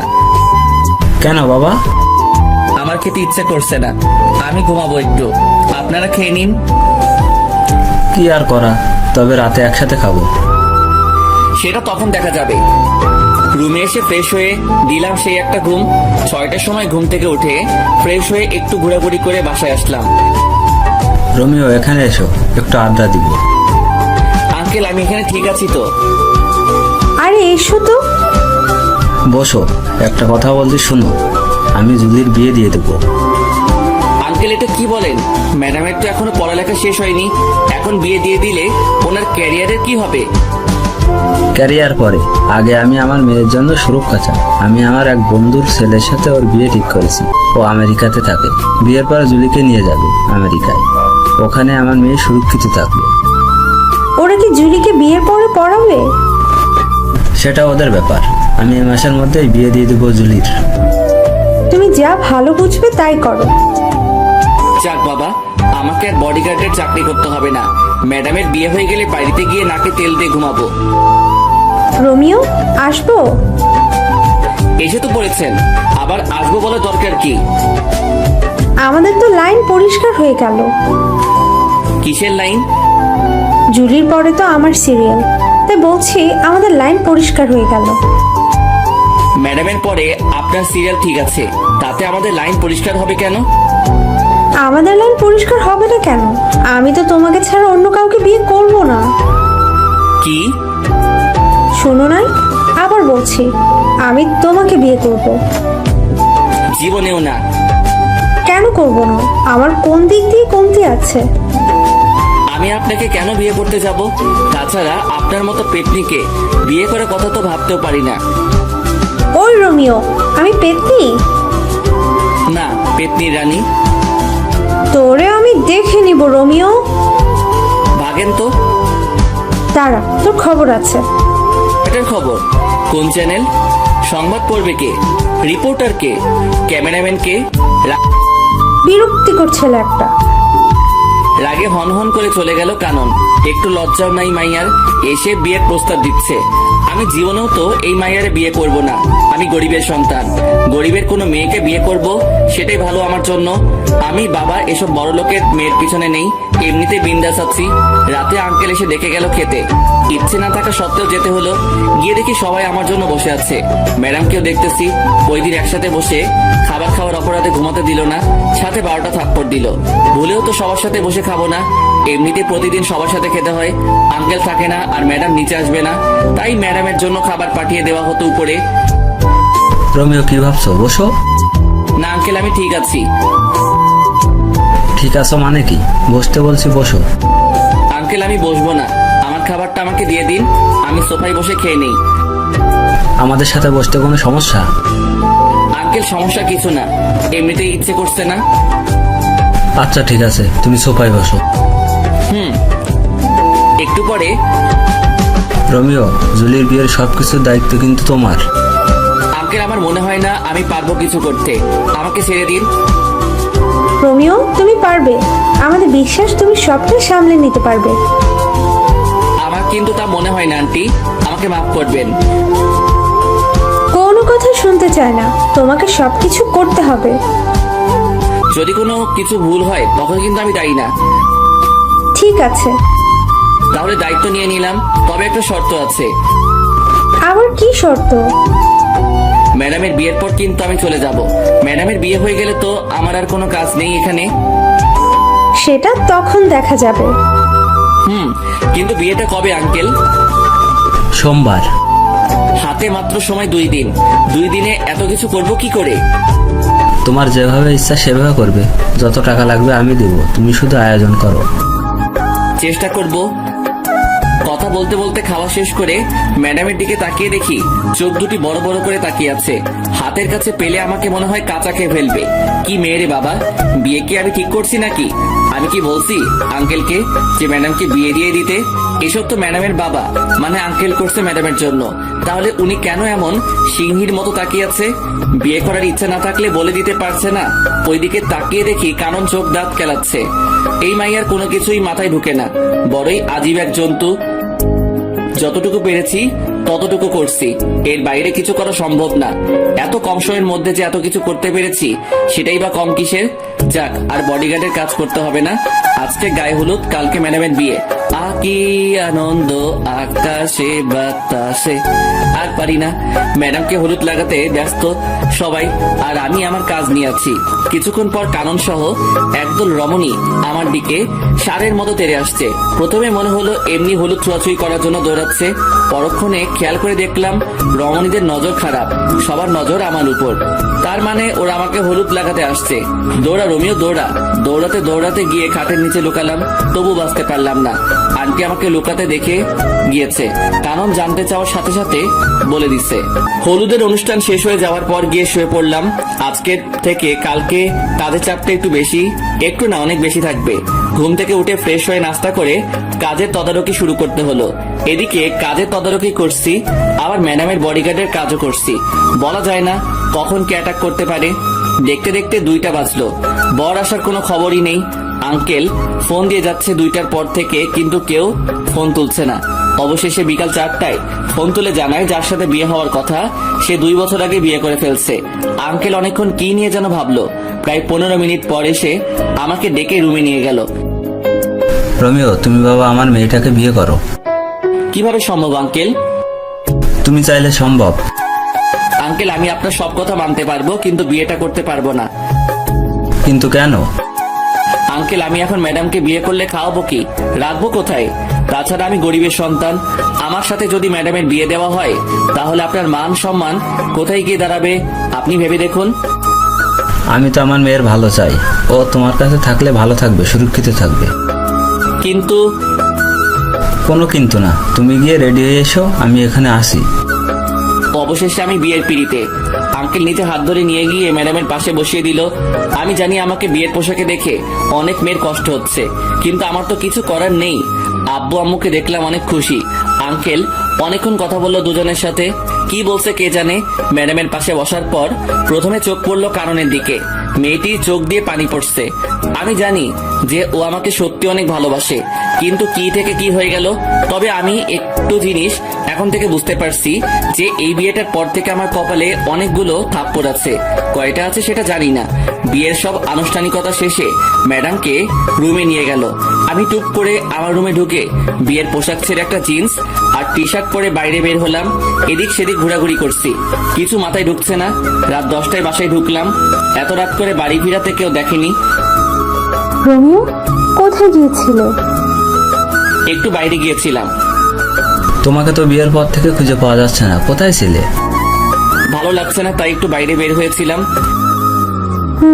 বুঝলাম। এখন খেতে আসো। জি ম্যাডাম, খাবেন আন্টি? জুলি, এখন থেকে তোমার বউ, ম্যাডাম না, ঠিক আছে? আর আমরা দুজনকে তুমি মা বাবা বলে ডাকবে। আগে ম্যাডাম আমাকে মেনে নিক, তারপর ভেবে দেখব। তাও ঠিক বলছো। এখন খেয়ে নাও। কারণ চুপচাপ খাচ্ছে আর বারবার আমার দিকে তাকাচ্ছে। আমি জানি মেয়েটি অনেক কষ্ট পেয়েছে। ভালোবাসার মানুষটা অন্য কারো হয়ে যেতে দেখলে কে বা ভালো থাকতে পারে। খুব কষ্ট হচ্ছে কাননের জন্য, কিন্তু আমার কিছুই করার নেই। চুপচাপ খেয়ে নিলাম। সারাদিনের ক্লান্তি ভর করে আছে, এখন একটা ঘুম দিতে পারলে ভালো হয়। রোমিও, কোথায় যাচ্ছো? ঘুমোতে যাচ্ছি। তা তো বুঝলাম, কিন্তু ওই দিকে কেন? কোথায় যাব? আমার রুম তো ওইটা। আজ থেকে তোমার আর জুলির রুম একটা, আর আজকে তোমাদের বাসর রাত। তুমি উপরে জুলির রুমে যাও। কানন বলছে এই কথা ও কিভাবে পারলো এত তাড়াতাড়ি নিজেকে মানিয়ে নিতে? যাক, ভালোই হলো। যত তাড়াতাড়ি মানিয়ে নিতে পারবে ততই ভালো হবে তার জন্য। ওই রোমিও, কি ভাবছো? না, কিছু না। তাহলে যাও জুলির রুমে। আচ্ছা চলো, আমি তোমাকে এগিয়ে দেই। লাগবে না। আরে চলো তো। কানন জোর করে বাইরে থেকে ধাক্কা দিয়ে ম্যাডামের রুমে ঢুকিয়ে দিয়ে দরজা বাইরে থেকে বন্ধ করে দিছে। আমার এখন কি করা উচিত আমি বুঝতে পারছি না। সোফায় গিয়ে শুয়ে পড়বো নাকি ম্যাডামের সাথে কথা বলবো? রুমের মধ্যে পায়চারি করছি আর ভাবতেছি কি করব। এদিকে ম্যাডাম আমার দিকে তাকিয়ে আছে, আমার গতিবিধির উপর নজর রাখছে। প্রায় 45 মিনিট ভেবেও কিছু পেলাম না। আরো 5 মিনিট পর ম্যাডাম প্রথম মুখ খুললো। বান্দরের মতো লাফাচ্ছিস কেন? ম্যাডাম, লাফাচ্ছি না তো, ভাবছি। কি ভাবছিস? বলা যাবে না। না বললে নাই। তোর কথা শোনার শখ আমার নাই। ম্যাডাম, আজকের এই বিয়ের জন্য আমি দায়ী না। তাহলে কে দায়ী বল? আপনার বাবা, উনি জোর করে বিয়ে দিচ্ছে। আমি কি করব বলেন? বিয়ে দিছে শেষ, আর কোনো কথা নাই। আমি তোরে মানবো না। আমার ঠেকা পড়ছে নাকি? ওই শোন, আমি তোরে আমার বর হিসেবে মানবো না। কোনোদিন যদি স্বামীর অধিকার নিয়ে আসছিস তো সেদিন দেখবি কি করি তোরে। আমি এখন একটু ঘুমাবো, আসি। ওইদিকে কই যাস? আমার রুমে ঘুমাবো। কারণের রুমে যাবি না বলে দিলাম। ম্যাডাম, এখানে কাননের কথা আসছে কেন? তোর তো আবার ওর সাথে ভাব বেশি। এখন যদি ওর কাছে চলে যাস? তাতে আপনার কি? বেশি কথা বলবি না। যা, কোথায় যাবি? আমার ঘুম পাচ্ছে। কত বড় ফাজিল মাইয়া, নিজে তো বাসর ঘরে জায়গা দেয় নাই, আবার কারণের কথা বলছে। আমি লুইচ্চা, বদমাইশ, ইতর, চরিত্রহীন হতে পারি, তাই বলে অন্যের দিকে নজর দিব কেন? ঘরে বউ থাকতে ইস, দেখতে বউ বলে মনে হচ্ছে না, মনে হচ্ছে কোনো পরী বসে আছে বিছানায়। আচ্ছা, পরীদের তো ডানা থাকে, আমার বউয়ের কি ডানা ছিল? যদি ডানা থাকতো তাহলে তো দেখতাম। আজ প্রথম ম্যাডামকে শাড়ি পরা অবস্থায় দেখছি। অন্য মেয়েরা তো শখ করে হলেও শাড়ি পরে, কিন্তু উনি কখনো পরে নাই। কখন ঘুমিয়ে পড়ছে নিজে জানি না। সকালে দুলাভাই দুলাভাই দুলাভাই চিৎকারে ঘুমের কয়টা বাজলো খবর নেই। কে এই রমণী সকাল সকাল দুলাভাই দুলাভাই করে দরজা ধাক্কাচ্ছে? গুড মর্নিং দুলা ভাই। শুধু তাকিয়ে আছি। এই মাইয়ার এমন আচরণ দেখে তো আমি পুরাই টাসকি। দুলা ভাই, কি দেখছেন? আপুকে দেখেন না কালকে? না, দেখি নাই আপুকে। আমি তো নিজে নিয়ে গেলাম আপনাকে আপুর রুমে, বাসর ঘরে। তো কি হয়েছে? কি হয়েছে মানে? কালকে কি আপনি আপুর সাথে বাসর করেন নাই? কে বলছে করি নাই? করছি তো। তাহলে আপনি এখানে কেন? আপনার আপু বলছে সকাল 10টায় উঠবে। আমি যদি ওখানে থাকি তাহলে আপনি ডিস্টার্ব করলে ঘুমাতে পারবে না, তাই আমারে সকাল সকাল এখানে পাঠিয়ে দিল। দুলা ভাই, আপু কি দিল কালকে রাতে? যা দিল তা তো বলা যাবে না। ভাব বলেন না, আমি ছাড়া তো কেউ জানবে না। আপনাকে বলবো কেন কালকে রাতের কাহিনী? ভাইয়া বলেন না প্লিজ। বলবো। বলেন। আমার লজ্জা করছে। ইস, মেয়েদের মতো লজ্জা পাওয়ার কিচ্ছু হয়নি, বলেন। বলবো। আরে বাবা বলেন না। বাস। কি? কালকে রাতে আপনার আপু আমারে বাস দিছে। এই কথাটা আরো আগে বলে দিলে কি হতো? আগে না বলি আর পরে বলছি, কথা তো বলছি নাকি? তা কেমন বাস দিল?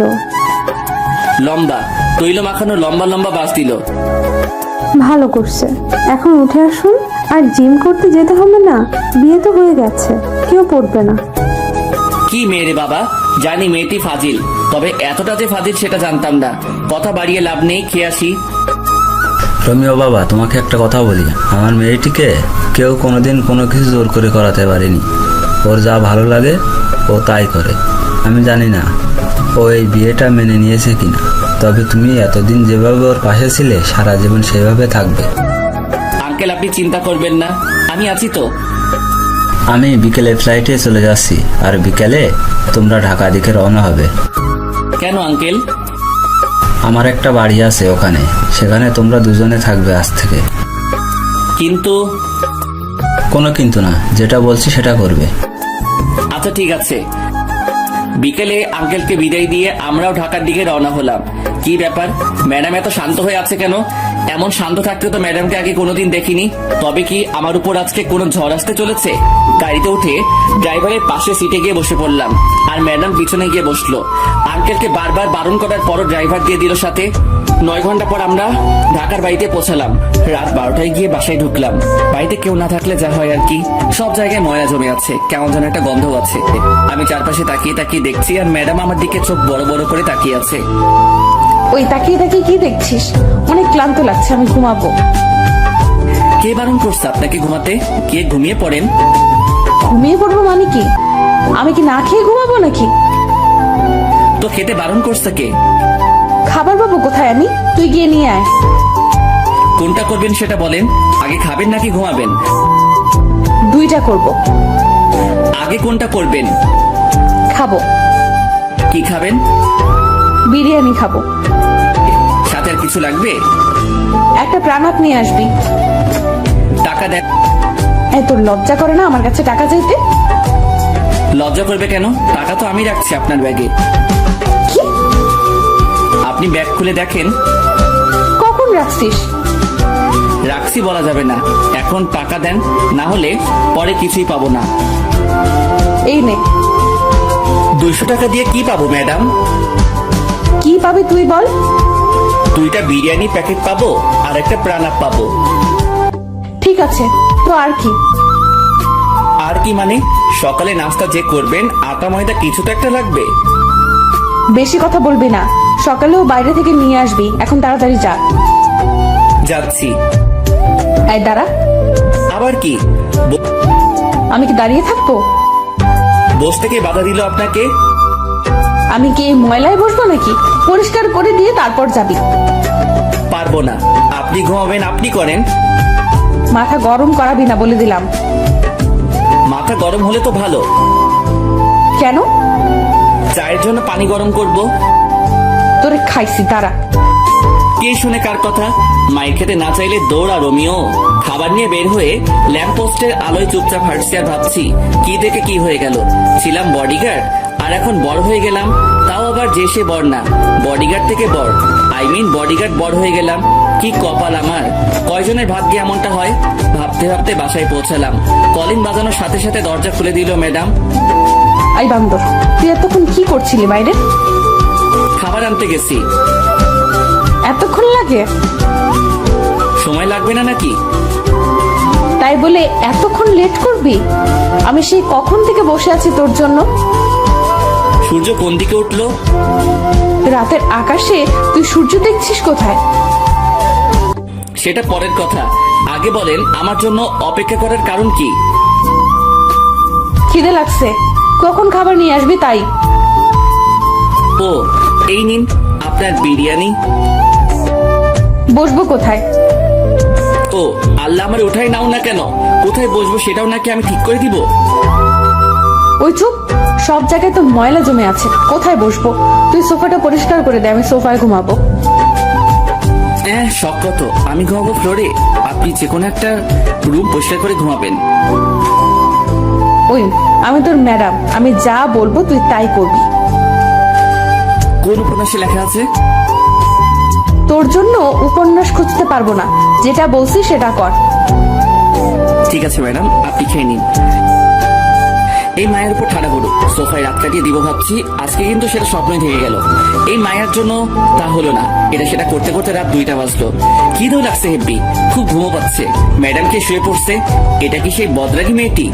কি সুন্দর লাগছে ঘুমন্ত অবস্থায় আমার ম্যাডামকে। কিছু চুল এসে মুখে পড়ে আছে, এতে করে আরো মায়াবী লাগছে ম্যাডামকে। একটু ছুঁয়ে দিতে ইচ্ছে করছে ম্যাডামকে। আচ্ছা ম্যাডাম তো এখন আমার বউ, ছুঁয়ে দেখবো কি একটু? যদি একটা থাপ্পড় দেয় তখন কি হবে? না বাবা দরকার নেই, ছুঁয়ে দেখার পরে কোনোদিন যদি আমায় মেনে নেয় তারপর না হয় ছুঁয়ে দেখা যাবে। খেয়ে শুয়ে পড়লাম ফ্লোরে, সেই একটা ঘুম হলো। কিন্তু সকালে শান্তিতে ঘুমাতে পারলাম না, 2টায় ঘুমাইছি। সেখানে সারাদিনের ক্লান্তি কাটিয়ে ঘুম থেকে উঠতে উঠতে 10টা না হোক 8টা তো বাজতে হবে। কিন্তু না, সেটা আর হলো না। সকাল সকাল ম্যাডামের চিল্লানিতে ঘুম ভাঙলো। ম্যাডাম সকাল সকাল এত চিল্লানি শুরু করে দিলেন কেন? চিল্লানি দিব না কেন তুই বল? কালকে রাতে মশা কামড়িয়ে কামড়িয়ে আমারে শেষ করে দিল, তার উপর ঠান্ডা লাগছিল, তুই একটা চাদরও দিলি না গায়ে, আমি একটুও ঘুমাতে পারিনি। ওহ আল্লাহ, আমি কোন মেয়ের পাল্লায় পড়ছি? উনি রাতে ঘুমাতে পারে নাই বলে আমারও ঘুমাতে দেয় নাই। প্রতিদিন তো সকাল 6টায় উঠিস, এখন 8টা বাজে উঠছিস, তারপরও এমন করছিস কেন? এখন যা নাস্তা নিয়ে আয়। হ্যাঁ, আমি যে সকাল 6টায় উঠি তা আপনি জানলেন কি করে? তার মানে আপনি আমায় প্রতিদিন লুকিয়ে লুকিয়ে দেখছেন? তোরে দেখতে যাবো কেন? তুই কে? নাস্তা নিয়ে আয়, খিদে লাগছে। যাচ্ছি। নাস্তা শেষ করে কাজ নিয়ে ব্যস্ত হয়ে পড়লাম। এত বড় বাড়ি পুরোটা আর 2জন মানুষকে নিয়ে পরিষ্কার করলাম। ম্যাডাম বসে বসে দেখছে আর চিপস খাচ্ছে। এই মাইয়া পারেও বটে, সারাদিন চিপসটে কাটিয়ে দিল। কয়টা খাইছে হিসাব নাই। আর এদিকে আমার অবস্থা খারাপ হয়ে যাচ্ছে খিদেই। ম্যাডাম রাতে কি খাবার নিয়ে আসবো নাকি রান্না করব? বাইরে খাওয়ার বেশি হলে শরীর খারাপ করবে, তুই রান্না করে নিবি। পারবো না, আপনি করে নেন। বাবা কি বলেছিল মনে নাই তোর? আমারে দেখে রাখতে বলছে। দেখে রাখতে বলছে, রান্না করে খাওয়াতে নয়। যাদব, মুখে মুখে কথা বলিস, যা বলছি তাই কর। পারবো না, আমি খাবো না, রান্নাও করবো না। সারাদিন কাজ করছে, এখন ঘুমাবো। যা রান্না কর। শালার কপাল, বিয়ে করছি কোথায় বইয়ের হাতে রান্না খাবো, কিন্তু এমন পোড়া কপাল, শুধু থাপ্পড় খাচ্ছি। দূর ভাল লাগে না। প্রথমে ভাবলাম রান্না করব না, পরে ভাবলাম রান্না না করলে তো মেয়েটি খাবে না। দুপুরে কাজে ব্যস্ত ছিলাম বলে রান্নাও করতে হয়নি, বাইরে থেকে কিছু নিয়ে আসতেও হয়নি। সকালে চিপস আনতে বলছে, ওগুলো খেয়েছে সারাদিন বাচ্চাদের মতো বসে বসে। যা পারি কিছু একটা রান্না করি, কিছু একটা তো খাওয়া হবে। রান্না শেষ করে ম্যাডামকে খেতে রাখতে গিয়ে দেখলাম গান শুনছে মোবাইলে ইয়ারফোন লাগিয়ে। সেটা ওনার বিভিন্ন অঙ্গভঙ্গির মাধ্যমে বোঝা যাচ্ছে। ম্যাডাম, ও ম্যাডাম। ওই কি হয়েছে, চিল্লাস কেন? খেতে আসেন। খাবো না, তোর খাবার তুই খা গিয়ে। না খাইলে আমার কি? রান্না করছি, খেলে খাবে, না খেলে নাই, আমার কি? আমি খাওয়া শুরু করার পরে ম্যাডাম এসে বসে পড়লো।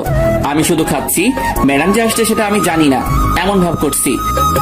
ওই প্লেট দে, খিদে লাগছে, খাবো তো। একটু আগে তো বললেন খাবেন না, তাহলে এখন আবার খেতে আসছেন কেন? তোরে বলবো কেন? তুই কে?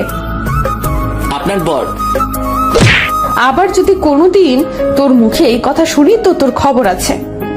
আচ্ছা ঠিক আছে, আর বলবো না, এবার খেয়ে নিন। শুধুই কি এই ভাত আর ডিম ভাজি? আজকের মতো এখানে শেষ করেন। আমি খাবো না। না খেলে নাই, আমার কি? আমি এগুলো খাবো না, কিছু নিয়ে আয় বাইরে থেকে। পারবো না, আমার ঘুম পাচ্ছে, ঘুমাবো। আমি কি না খেয়ে থাকবো সারা রাত? রান্না করা আছে, খেলে খাবেন, না খেলে আমার কি? আমি খাবো না। দূর, না খেলে না খাবে। রান্না করার দরকার ছিল, রান্না করছি। খেলে খাবি, না খেলে মশা খা গিয়ে। হাত পা বিছানায় ছড়িয়ে দিয়ে শুয়ে পড়লাম। বিছানা ভিজে ভিজে লাগছে কেন? তাহলে কি আমি হিসু করে দিছি? না, তা কি করে হয়? আম্মু বলে আমি নাকি ল্যাংটা কাল থেকে বিছানায় হিসু করি না। আজকে কি সে রেকর্ড ভেঙে ফেললাম নাকি? না, সেটা কি করে হয়? তাড়াতাড়ি করে উঠে বসে দেখি ম্যাডাম হাতে একটা বালতি নিয়ে দাঁড়িয়ে আছে। তার মানে আমি রেকর্ড ভাঙি নাই। ম্যাডাম পানি ঢেলে দিছে বিছানায়। ম্যাডাম, এটা কি হলো? আপনার জন্য কি একটু শান্তিতে ঘুমাতেও পারবো না? ঘুমাবি মানে কি? আমি জেগে থাকবো তুই ঘুমাবি সেটা হবে না। অনেক ঘুমাইছিস, এবার উঠে নাস্তা রেডি কর। কালকে সারা রাত খিদের জ্বালায় ঘুমাতে পারিনি। খাবার তো ছিল, না খেলে কি করা থাকে বলেন? বেশি কথা বলবি না, নাস্তা রেডি কর। যাচ্ছি। মেয়েটি কি একটু নরম সুরে কথা বলতে পারে না? সব সময় কেমন যেন খিটখিট করে, ভাল লাগে না। সব সময় ম্যাডামের জ্বালাতন সাথে থাপ্পড় খেতে খেতে এগিয়ে চলছে আমার বিবাহিত প্যারাময় জীবন। বউটা আমার রাগী হলে কি হবে? কোনো খারাপ অভ্যাস নাই, তবে একটা বাজে অভ্যাস আছে। সেটা হলো স্বামীর গায়ে হাত তুলে। এই মেয়ের হাতে এখনো পর্যন্ত কয়টা থাপ্পড় খেয়েছি তার কোনো ঠিক নেই। বিকেলে ঘুমাচ্ছি, এমন সময় মনে হলো ভূমিকম্প শুরু হয়েছে। তাড়াতাড়ি বাইরে বের হতে গিয়ে দেখি মোবাইলে আম্মুর নাম্বার ভাসছে। তখন মনে হলো ভূমিকম্প হচ্ছে না, আমার মোবাইলই ডাকতেছে। হ্যালো আম্মু, কেমন আছো? ভালো থাকতে দিলি কবে? বিয়ে হয়েছে 3 মাস হতে চললো, কিন্তু বৌমাকে সেই বিয়ের দিনের পর থেকে আর দেখি না। তোরা এতবার করে বললাম বউকে নিয়ে একবার ঘুরে যা। কার বউ? কিসের বউ? কিভাবে বউ হলো? ওই ফাইজলামি হচ্ছে আমার সাথে? যাও, কি যে বলো না আম্মু, তোমার সাথে কি আমি ফাইজলামি করতে পারি বলো? তাহলে বল, কবে আসবি বৌমাকে নিয়ে? আমি জানি না, জিজ্ঞেস করে দেখি যাই কিনা। তুই নিয়ে আসলে তো আসবে, কালকে নিয়ে আসবি। আচ্ছা, দেখি কি করা যায়। দেখা দেখি কাজ নাই, কালকে আসতে হবে তোদের। আচ্ছা, আসবো। এ কেমন বায়না করলো আম্মু? মুরগিকে বলছে বাঘকে ডিনারের জন্য রাজি করাতে, বাঘে যদি আমার চেপে ধরে তাহলে তো আমি শেষ। ম্যাডাম, অনেকদিন হলো কোথাও যাওয়া হয় না, চলেন কোথাও থেকে একটু ঘুরে আসি। মতলব কি সেটা বলতো? মতলব আবার কি হবে? আম্মু ফোন দিয়ে বলছে আপনাকে নিয়ে আমাদের বাড়িতে যেতে কালকে। আপনি কি যাবেন? না, আমি কোথাও যাব না, তুই যা। আচ্ছা ঠিক আছে, আমি যাব। আপনাকে যেতে হবে না? সকালে ঘুম থেকে উঠে নাস্তা বানিয়ে নাস্তা করে রেডি হয়ে নিলাম। যেতে যেতে এমনি সন্ধ্যা হয়ে যাবে, জ্যামে পড়লে তো অবস্থা হালুয়া হয়ে যাবে। তবুও রওনা দিতে দিতে 9টা বেজে গেল। ওই দাঁড়া, আমি যাব তো। আপনি আবার কোথায় যাবেন? আমি কি এখানে একা থাকবো নাকি? আমাকে আমাদের বাড়িতে রেখে তারপর যাবি তুই। আমি পারবো না, আপনি পথে নেমে পড়লেই তো হয়। পারবো না, তুই রেখে আসবি। আমার দেরি হয়ে যাচ্ছে, আমি আসি। আর আপনি যদি আমার সাথে যেতে চান তাহলে আমার বাড়িতে যেতে হবে, না হলে আপনার পথে আপনি যান, আমার পথে আমি যাব। তুই তো আচ্ছা ফাজিল ছেলে, আমি যেটা বলবো তোকে সেটা করতে হবে। সেটা পরে দেখা যাবে, আগে তো রওনা দেই। চল। বাস চলছে নিজের আপন গতিতে, আমরাও এগিয়ে যাচ্ছি বাড়ির দিকে। বডিগার্ডের কাজ পাওয়ার পর আর বাড়িতে যাওয়া হয়নি। আজ অনেকদিন পর যাচ্ছি। ম্যাডাম বসে আছে আমার পাশের সিটে আর চিপস খাচ্ছে। মেয়েটি কি কিছু পারে না চিপস খাওয়া ছাড়া? অনেকক্ষণ পর ম্যাডাম আমার কাঁধে মাথা রেখে ঘুমাচ্ছে। অনেকক্ষণ চিন্তা করে দেখলাম এখন ঘুমাচ্ছে, পরে যখন ঘুম থেকে উঠে দেখবে আমার কাঁধে মাথা রেখে শুয়ে আছে, তখন দেখে যদি থাপ্পড় লাগিয়ে দেয় তাহলে বাসের মধ্যে যা একটু সম্মান আছে সেটাও খেয়ে ফেলবে। তার থেকে বরং জাগিয়ে দেই। ম্যাডাম, ম্যাডাম ওঠেন। কি হয়েছে? ব্যথা করছে হাতে। তো আমি কি করব? আপনার জন্য তো এমন হলো। আমি কি করছি? আপনি যদি আমার কাঁধে মাথা না রাখতেন তাহলে ব্যথাও হতো না। এই, তোর লজ্জা করে না? একটা মেয়ের মাথা কাঁধে রাখতে পারিস না? আমার কি ঠেকা পড়ছে যে আপনার মাথা আমার কাঁধে রাখবো? বেশি কথা বলিস কেন? চুপ থাকতে পারিস না? না, পারি না। আবার কথা বলিস মুখে মুখে। এই তালা দিলাম মুখে, আর কোনো কথা বলবো না। বাড়িতে আসতে আসতে 7টা বেজে গেল। পথে একটু কথাও হয়নি ম্যাডামের সাথে। কখন যে বাসার দরজায় এসে দাঁড়িয়েছি নিজেই জানি না। কি রে, কি ভাবছিস? ওহ আম্মু, তুমি? আমি হব নাকি ভূত হবে নাকি? না, তেমনটা না। আমার বৌমাকে নিয়ে আসছিস তো? তোমার বৌমা কোথায় পাবো? পিছনে দাঁড়িয়ে আছে যে, ওটা কে? ভূত মনে হয়, তাকিয়ে দেখো। কি, তুই আমার বৌমাকে ভূত বললি? তোর আজকে খাওয়া বন্ধ। খাওয়ার এত শখ নাই, তুমি তোমার বৌমাকে নিয়ে খাওয়াও। আসো মা, ভিতরে আসো। এটা কি হলো? ম্যাডাম তো চলে এলো। মাইয়া জাতি বড় অদ্ভুত জাতি। সকালে কত ভেজাল করলো এই মাইয়া, এখানে আসবে না বলে, আর এখন কত সহজে আম্মুর সাথে হাসি খুশি চললো। মনে হচ্ছে না মেয়েটি রাগী বদমেজাজি। রোমিও, খেতে আয়। খাবো না, তুমি খাও তোমার বৌমাকে নিয়ে। রোমিও আয় বাবা, অনেকদিন হলো একসাথে বসে খাওয়া হয়নি। না না, খাবো না, তোমাদের বৌমা আসছে, ওরে নিয়ে খাও। ওই, বেশি বাড়াবাড়ি করবি তো খাওয়ার পাবি না। এই না, তা কি করে হয় আম্মু? তা যদি না হয় তাহলে খেতে আয়। আসছি, হাফ মিনিট দাঁড়াও। দাঁড়ানোর সময় নাই, এই তো আসছি। বসে পড়। এত আয়োজন কখন করলে আম্মু? আমার বৌমা আসবে আর আমি কিছুই রান্না করব না নাকি? আমার জন্য তো কোনোদিন এত কিছু করনি, আজ বৌমা আসছে বলে এত কিছু? আবার যদি শুনি আমার বৌমাকে নিয়ে কোনো কথা বলিস তাহলে তোর কপালে কিছুই জুটবে না। এবার বল, কি করবি? কিছুই বলবো না আর, এই চুপ করলাম। বাপরে বাপ, এ কেমন বিচার! আম্মু দেখছি ম্যাডামের দিকে ঝুঁকে পড়ছে। এই মায়া কি কোনো জাদু জানে নাকি? যদি এমন জাদু আমি জানতাম তাহলে কবে ম্যাডামকে থুক্কু বউকে পটিয়ে নিতাম। খাওয়া শেষ করে বাইরে গিয়ে একটু ঘোরাঘুরি করে বাসায় এসে ফ্রেশ হয়ে আমার রুমে ঘুমাতে গেলাম। রুমে ঢুকে দেখি ম্যাডাম বসে আছে বিছানায়। অনেক ক্লান্ত লাগছে, তাই কোনো কথা না বলে বালিশ নিয়ে নিচে শুয়ে পড়লাম। চোখ বন্ধ করার সাথে সাথে বুকের উপর ভারী ভারী লাগছে, সাথে গলা চেপে ধরছে মনে হলো কেউ। চোখ খুলে দেখি ম্যাডাম। আরে আরে, কি করছেন? ছাড়ুন বলছি। ছাড়বো না। কি বলা হচ্ছে শুনি? কি বলছি? মনে করে দেখ কি বলছিস। মনে পড়ছে না, মরে যাব তো। ছাড়ুন বলছি, ছাড়ুন। ছাড়বো না। কি বলছিস শুন? তোমার বৌমা আসছে, তোমার বৌমাকে নিয়ে খাওয়াও। এই, আমি তোরে বলছি না আমার বাড়িতে রেখে আসতে? আমিও বলছিলাম পারবো না। ছাড়ুন না ম্যাডাম, মরে যাব তো। ছাড়বো না। মরে যা, মরে গেলে তো আমি বাঁচি। আমি তো মরবো না। তাহলে আমি তোরে নিজের হাতে খুন করব। পারলে করেন, কে বারণ করছে? মারবো মারবো, সুযোগটা আগে আসুক তারপর। 2 দিন বাড়িতে কাটানোর পর আবার ঢাকায় ফিরে এলাম। তারপর থেকে আগের মতোই চলছে, সব সময় প্যারা দিয়ে চলছে। ম্যাডাম, টুকু, বউ। পরদিন বিকালে। এই রোমিও, কেমন আছো? ভালো, তুমি? ভালো থাকতে তুমি কোথায় দিচ্ছ? আমি কি করছি? তোমায় যে ভালোবেসে ফেলেছি। ম্যাডাম জানে এটা? পাগল নাকি? তোমার ম্যাডাম জানতে পারলে তো আমাকে মেরে ফেলবে। ওই দিন যা করলো তোমার কথা জিজ্ঞেস করাতে। তাহলে এখন আবার কথা বলছো কেন? তুমিও মরবা, সাথে আমারও মারবা? আচ্ছা, তোমার বউ তো তোমাকে ভালোবাসে না, তাহলে ওকে ডিভোর্স দিয়ে দাও। যাও যাও, তুমি গিয়ে ম্যাডামকে বলে আসো আমাকে যেন ডিভোর্স দিয়ে দেয়। আচ্ছা, বলবো।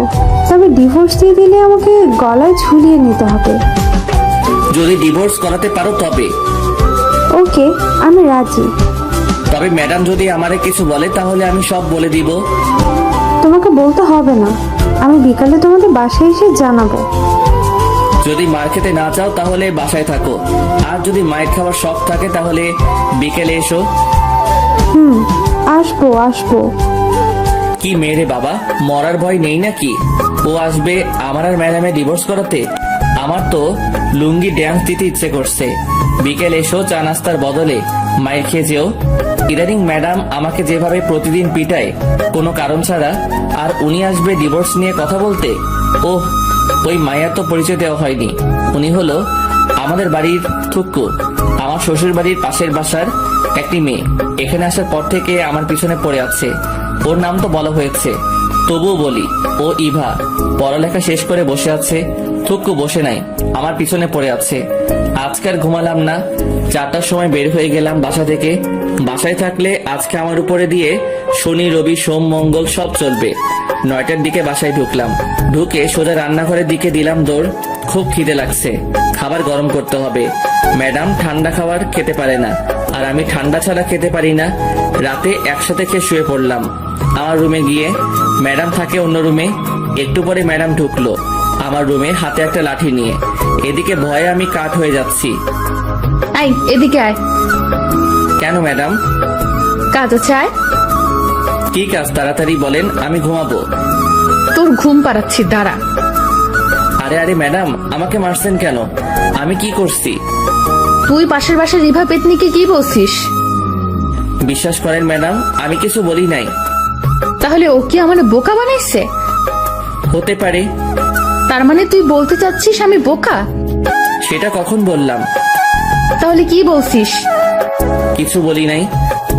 আবার মিথ্যা কথা বলছিস? তোরে তো আজকে শেষ করে দিব। আমি কিছু করি নাই তো ম্যাডাম, সব দোষ ওই ইভার। ইভা, তুই ওরে বলিস নাই আমার ডিভোর্স দিয়ে ওরে বিয়ে করবি? বলিস নাই?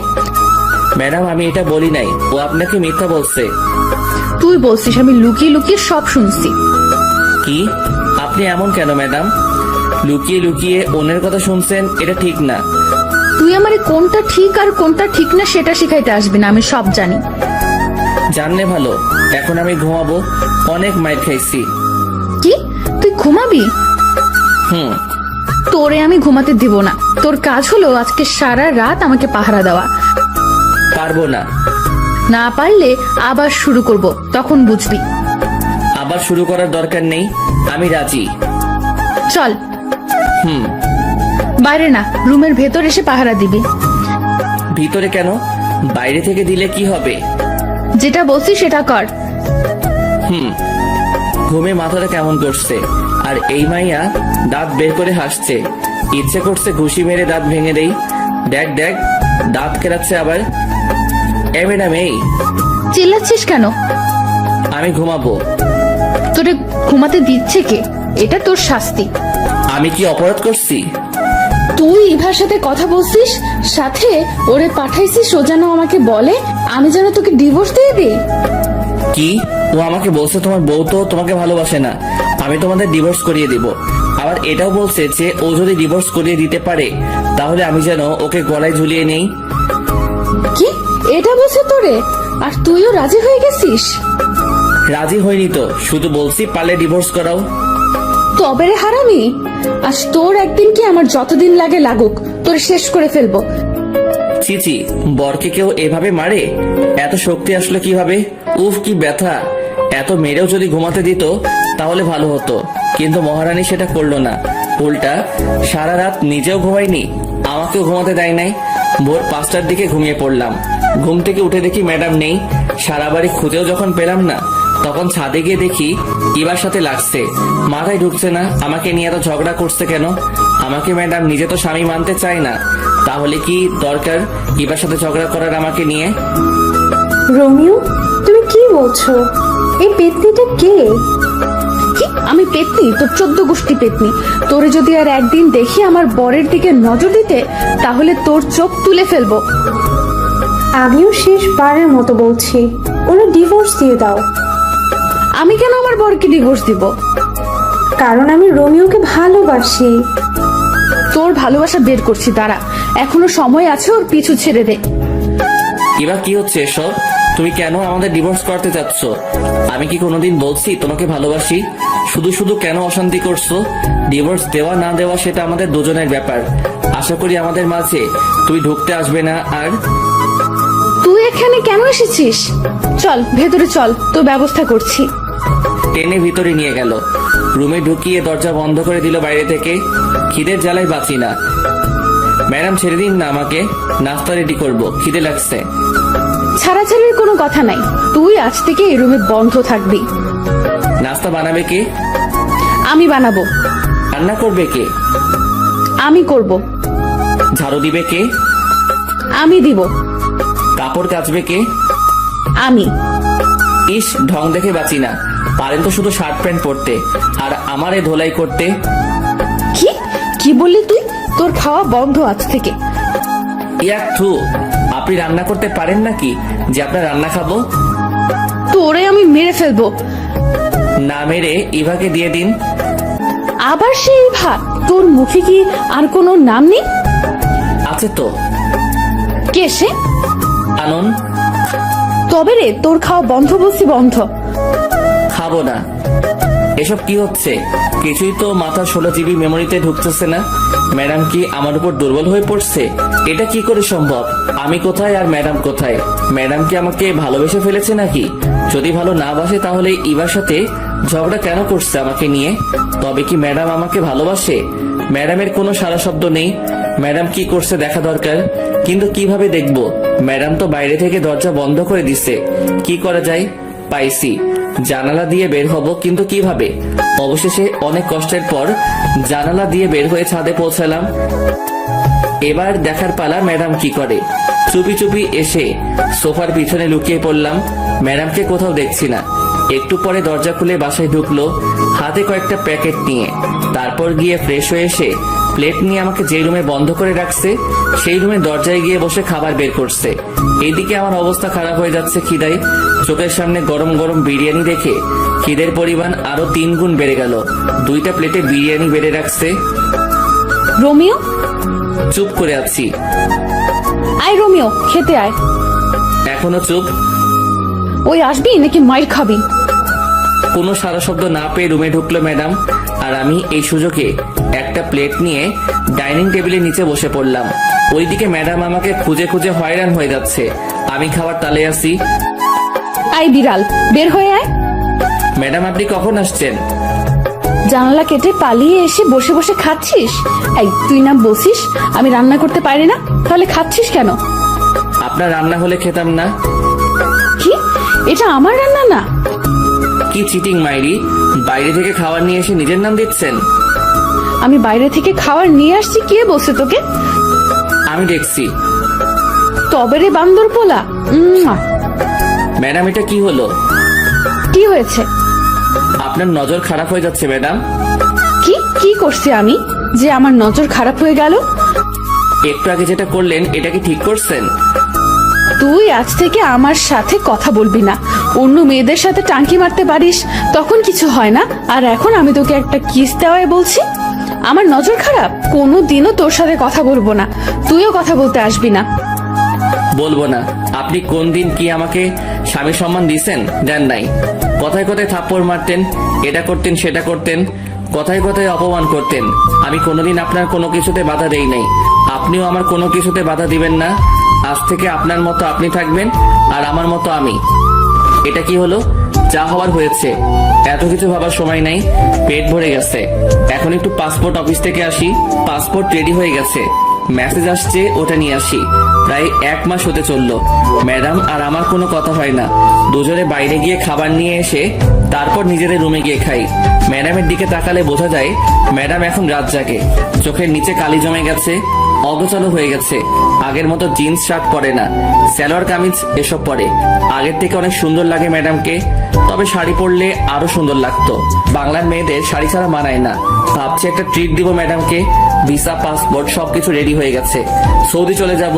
আমার বেস্ট ফ্রেন্ড ওখানে থাকে, ও সব ব্যবস্থা করছে। ম্যাডাম, কি? শপিং করতে যাবেন নাকি?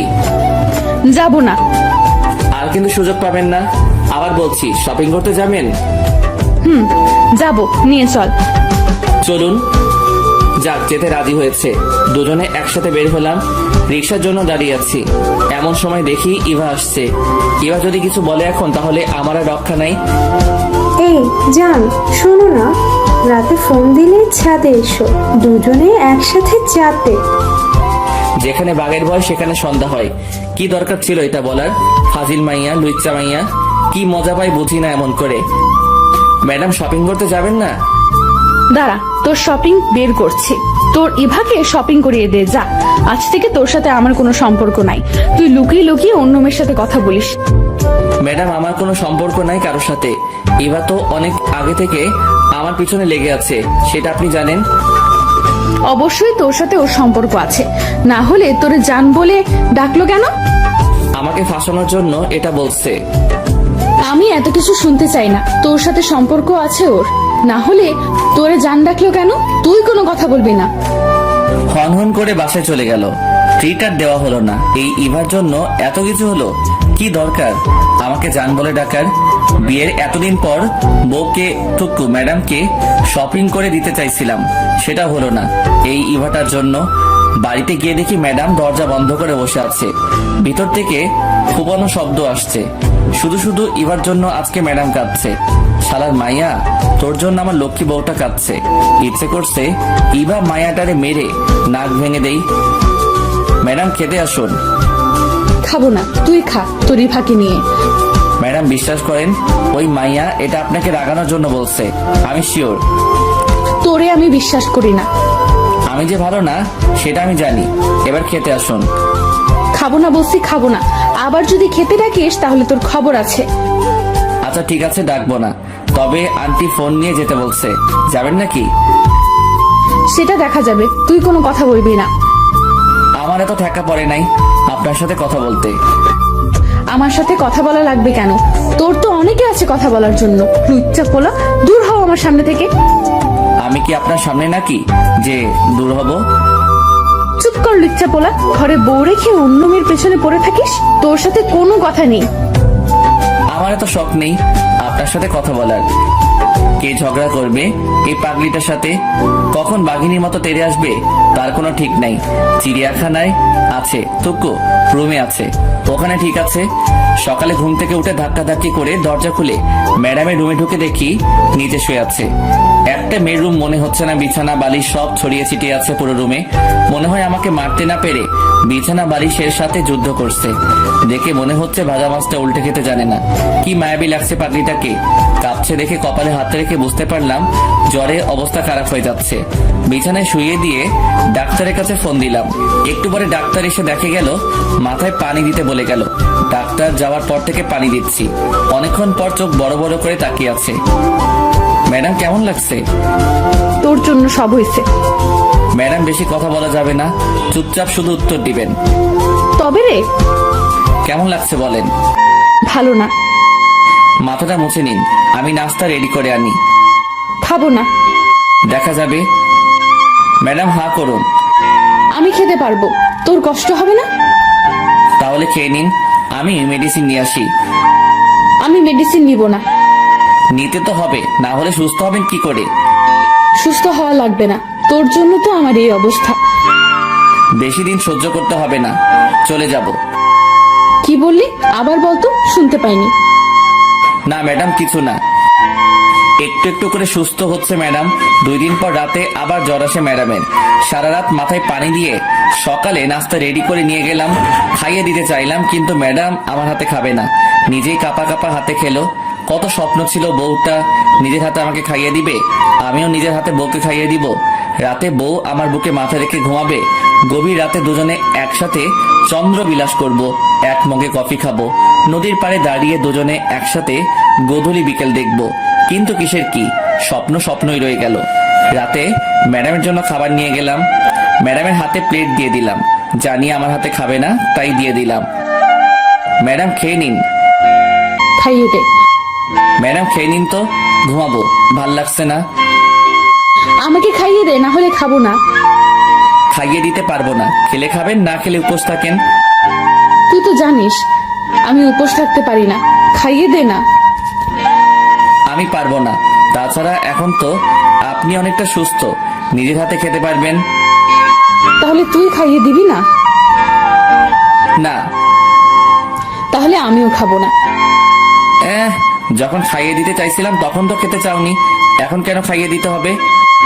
সেটা আমার ব্যাপার, তুই খাইয়ে দিবি কিনা বল। আচ্ছা বাবা ঠিক আছে, আমি খাইয়ে দিচ্ছি, হা করেন। এই তো লক্ষ্মী বর আমার। দরকার নেই আপনার বড় হওয়ার। অন্য কারো হতে যা, তারপর দেখবি আমি কি করি। বক বক না করে খেয়ে নিন তো। খাচ্ছি তো। ম্যাডাম আপনি তো এখন সুস্থ। তো আন্টি ফোন দিয়ে বলছে যেতে। তো যেতে হবে, আমাকে বাড়িতে যেতে হবে আপনাকে রেখে। তুই যাবি না? যাবো তো, চলেন কালকে রওনা দেই। আচ্ছা ঠিক আছে। রাতে ম্যাডামের জ্বর আসতে পারে ভেবে সোফাতে শুয়ে পড়লাম। কিছুক্ষণ পর মোবাইলটা ডেকে উঠে তাকিয়ে দেখি কানন ফোন দিচ্ছে। হঠাৎ করে কানন ফোন দিল কেন ভাবতে ভাবতে ফোনটা রিসিভ করলাম। তাকিয়ে দেখি ম্যাডাম ঘুমাচ্ছে। হ্যালো কানন, বলো। দুলা ভাই কি করছেন? শুয়ে আছি, তোমার কি খবর? এই তো আছি। আমাদের বাসায় কবে আসবে? কালকে আসবো। তাহলে কালকে দেখা হবে, কথা হবে। এখন রাখি, বাই। বাই। এই এদিকে আয়। কি হলো ম্যাডাম, মাথায় পানি দিতে হবে? না, এদিকে আয়। বলেন। কার সাথে লুতুপুতু করছিস? ছি ছি, কি বলেন এসব ম্যাডাম? আমি তো কারোর সাথে কিছু বলি নাই বা করিও নাই। আর মিথ্যা বলতে হবে না, আমি সব নিজের কানে শুনেছি। কি শুনছেন? হ্যাঁ, কানন ফোন দিয়ে জানতে চাইলো আমরা কবে যাব। চুপ, তোর কোনো কথা আমি বিশ্বাস করি না। আচ্ছা, মুশকিল তো। বিশ্বাস করা না করা আপনার ব্যাপার, আমি সত্যিটা বলে দিচ্ছি। তুই কালকে আমাকে আমাদের বাড়িতে রেখে আসবি, থাকবো না তোর সাথে। আচ্ছা ঠিক আছে। সকালে ঘুম থেকে উঠে নাস্তা করে বেরিয়ে পড়লাম। সন্ধ্যায় গিয়ে শ্বশুর বাড়িতে পৌঁছালাম। সবার সাথে আড্ডা দিয়ে নিজের বাড়ির দিকে রওনা হলাম। বাড়িতে গিয়ে কয়েকটা দিন আব্বু আম্মুর সাথে কাটাবো। কিছু বন্ধু আছে, ওদের সাথে কিছু সময় কাটাবো। কখন আবার দেখা হবে। রাতে কে শুয়ে পড়লাম। আব্বু আম্মুও জানে আমি যে চলে যাব, তবে ম্যাডামদের বাসার কেউ এখনো বিষয়টা জানে না। ভাবছি যেদিন ফ্লাইট সেদিন জানাবো। 30 তারিখে রাত 2টার সময় ফ্লাইট, সবকিছু ঠিকঠাক। ইচ্ছা ছিল যেদিন যাব সেদিনই ম্যাডামকে জানাবো, সবাইকে জানাবো। কিন্তু এত খুশি লাগছে যে কি বলবো, তাই ফোন দিলাম। আসসালামু আলাইকুম আন্টি। ওয়ালাইকুম আসসালাম। কেমন আছো বাবা? জি আন্টি, ভালো। আপনি কেমন আছেন? আমিও ভালো। তবে তুমি কিন্তু খুব খারাপ একটা কাজ করছো। ওই দিন না থেকে চলে গেলে কেন? আন্টি, বাড়িতে একটু কাজ ছিল। আন্টি, যে কথা বলার জন্য ফোন দিছি তা হলো 30 তারিখে রাত 2টার সময় আমার ফ্লাইট। কি বলছো এসব? আজকে আমাকে জানাচ্ছ সবকিছু ঠিক করে? আগে জানাইনি তো কি হয়েছে, এখন তো জানতে পারছেন। ম্যাডাম জানে না, ওনাকে জানিয়ে দিয়েন। তার মানে আমরা কেউ জানি না? না আন্টি, কাউকে বলা হয়নি। যা, এটা কি হলো? লাইন কেটে দিল কেন? জানানোর প্রয়োজন ছিল, জানিয়ে দিয়েছি। আজ সেই কাঙ্ক্ষিত দিন। আজকে আমি উড়াল দিব আমার স্বপ্নের দেশ সৌদি। সবাইকে বিদায় জানিয়ে গাড়িতে উঠে বসলাম। সাথে 2 হৃদয় অ্যান্ড অভি। রাত 11:30টায় সবকিছু শেষে বিমানের দিকে পা বাড়ালাম। ঠিক সেই সময় কেউ একজন পিছন থেকে আমার হাত টেনে ধরলো। তাকিয়ে দেখি আঙ্কেল। আঙ্কেল, আপনি এখানে কেন?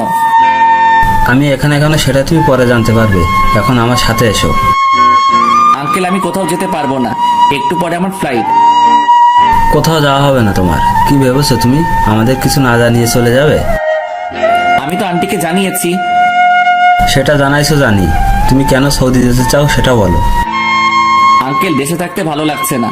তাছাড়া আমার কোনো পড়ালেখাও নাই যে আমি কোনো চাকরি করব, তাই বিদেশে পাড়ি জমাচ্ছি। সেখানে আমার বন্ধুর সাথে একসাথে থাকবো। আমি তোমাকে কাজ দিব, এখন চলো। কিন্তু কোনো কিন্তু না। তোমার আন্টি জানালো তোমার ফ্লাইট রাত 2টায়। আমিও 10টার সময় দেশে এসেছি, তারপর তোমার জন্য বসে আছি এখানে। আমি তো কোন এয়ারপোর্ট দিয়ে যাবো সেটা বলিনি। চট্টগ্রাম আর ঢাকা, এই 2টার একটা দিয়ে তুমি যাবে আমি জানতাম, তাই চট্টগ্রাম এয়ারপোর্টে তোমার ছবি পাঠিয়ে দিয়েছি। ওখান দিয়ে তুমি যেতে পারবে না, তোমাকে আটকাবে। আর এখানে আমি বসে আছি। তাহলে কি আমার যাওয়া হবে না? না, হবে না। এখন তুমি আমার সাথে বাসায় যাবে। কিন্তু কোনো কথা শুনতে চাই না। অবশেষে আমি আমার শ্বশুরের বাসায় ম্যাডামের রুমের সামনে দাঁড়িয়ে। এখানে আসার পর থেকে শুনছি ম্যাডাম রুম থেকে বের হচ্ছে না, খাচ্ছে না, শুধু কেঁদে যাচ্ছে আর বলছে রোমিওকে এনে দাও। কয়েকবার ডাকার পরও ম্যাডাম দরজা খুলছে না। তারপর আর কি, আমার দানবের মতো দেহটা দিয়ে ধাক্কা দিয়ে দরজা খুলে দেখি ম্যাডাম ফ্লোরে বসে আছে, চোখ দুটো লাল হয়ে আছে। ম্যাডাম আসবো তাকিয়ে আছে, কোনো কথা বলছে না। ম্যাডাম কথা বলবেন নাকি চলে যাব? আরে ম্যাডাম, কাঁদছেন কেন? আমি তো কোথাও যাইনি। ভাবলি আমি তোকে যেতে দিব? আমার কথা একবারও মনে পড়েনি? বল, আমাকে একা রেখে কেন চলে গেলি? কোথায় গেলাম? যেতে তো চাইছিলি, বল কেন এমন করলি? তোরে ছাড়া আমি থাকতাম কি করে বল? সেটা আমি কি করে বলবো? কি করে বলবি মানে? আমার বুকের বাপাসের জায়গা করে নিয়ে এখন বলছিস তুই কি করে বলবি? তুই জানিস না আমি তোরে ভালোবাসি? ম্যাডাম, আপনার কিন্তু নজর খারাপ। হ্যাঁ, নজর খারাপ হয়েছে আমার। এমন একটা ছেলে চোখের সামনে থাকলে যে কোনো মেয়ের নজর খারাপ হবে। তাহলে এবার দোষ কি? তুই আবার ওই পেতনির নাম নিয়েছিস? তোরে আজকে কি আর করবেন? দেখ কি করি। ম্যাডাম, সত্যি বলছি, আপনার নজর পুরো খারাপ হয়ে গেছে।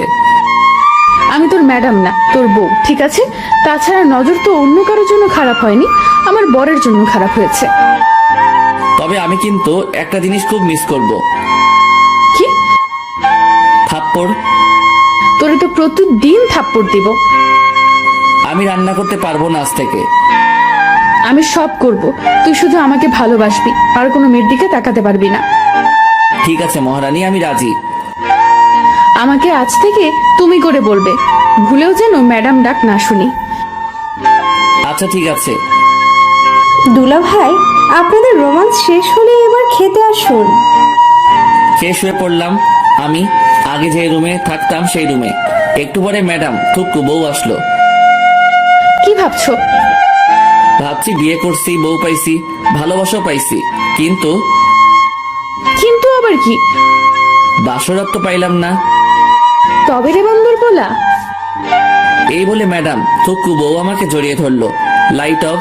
আর কিছু জানতে হবে না, আপনাদের বাসরাতে দেখতে পাবেন যা হবে।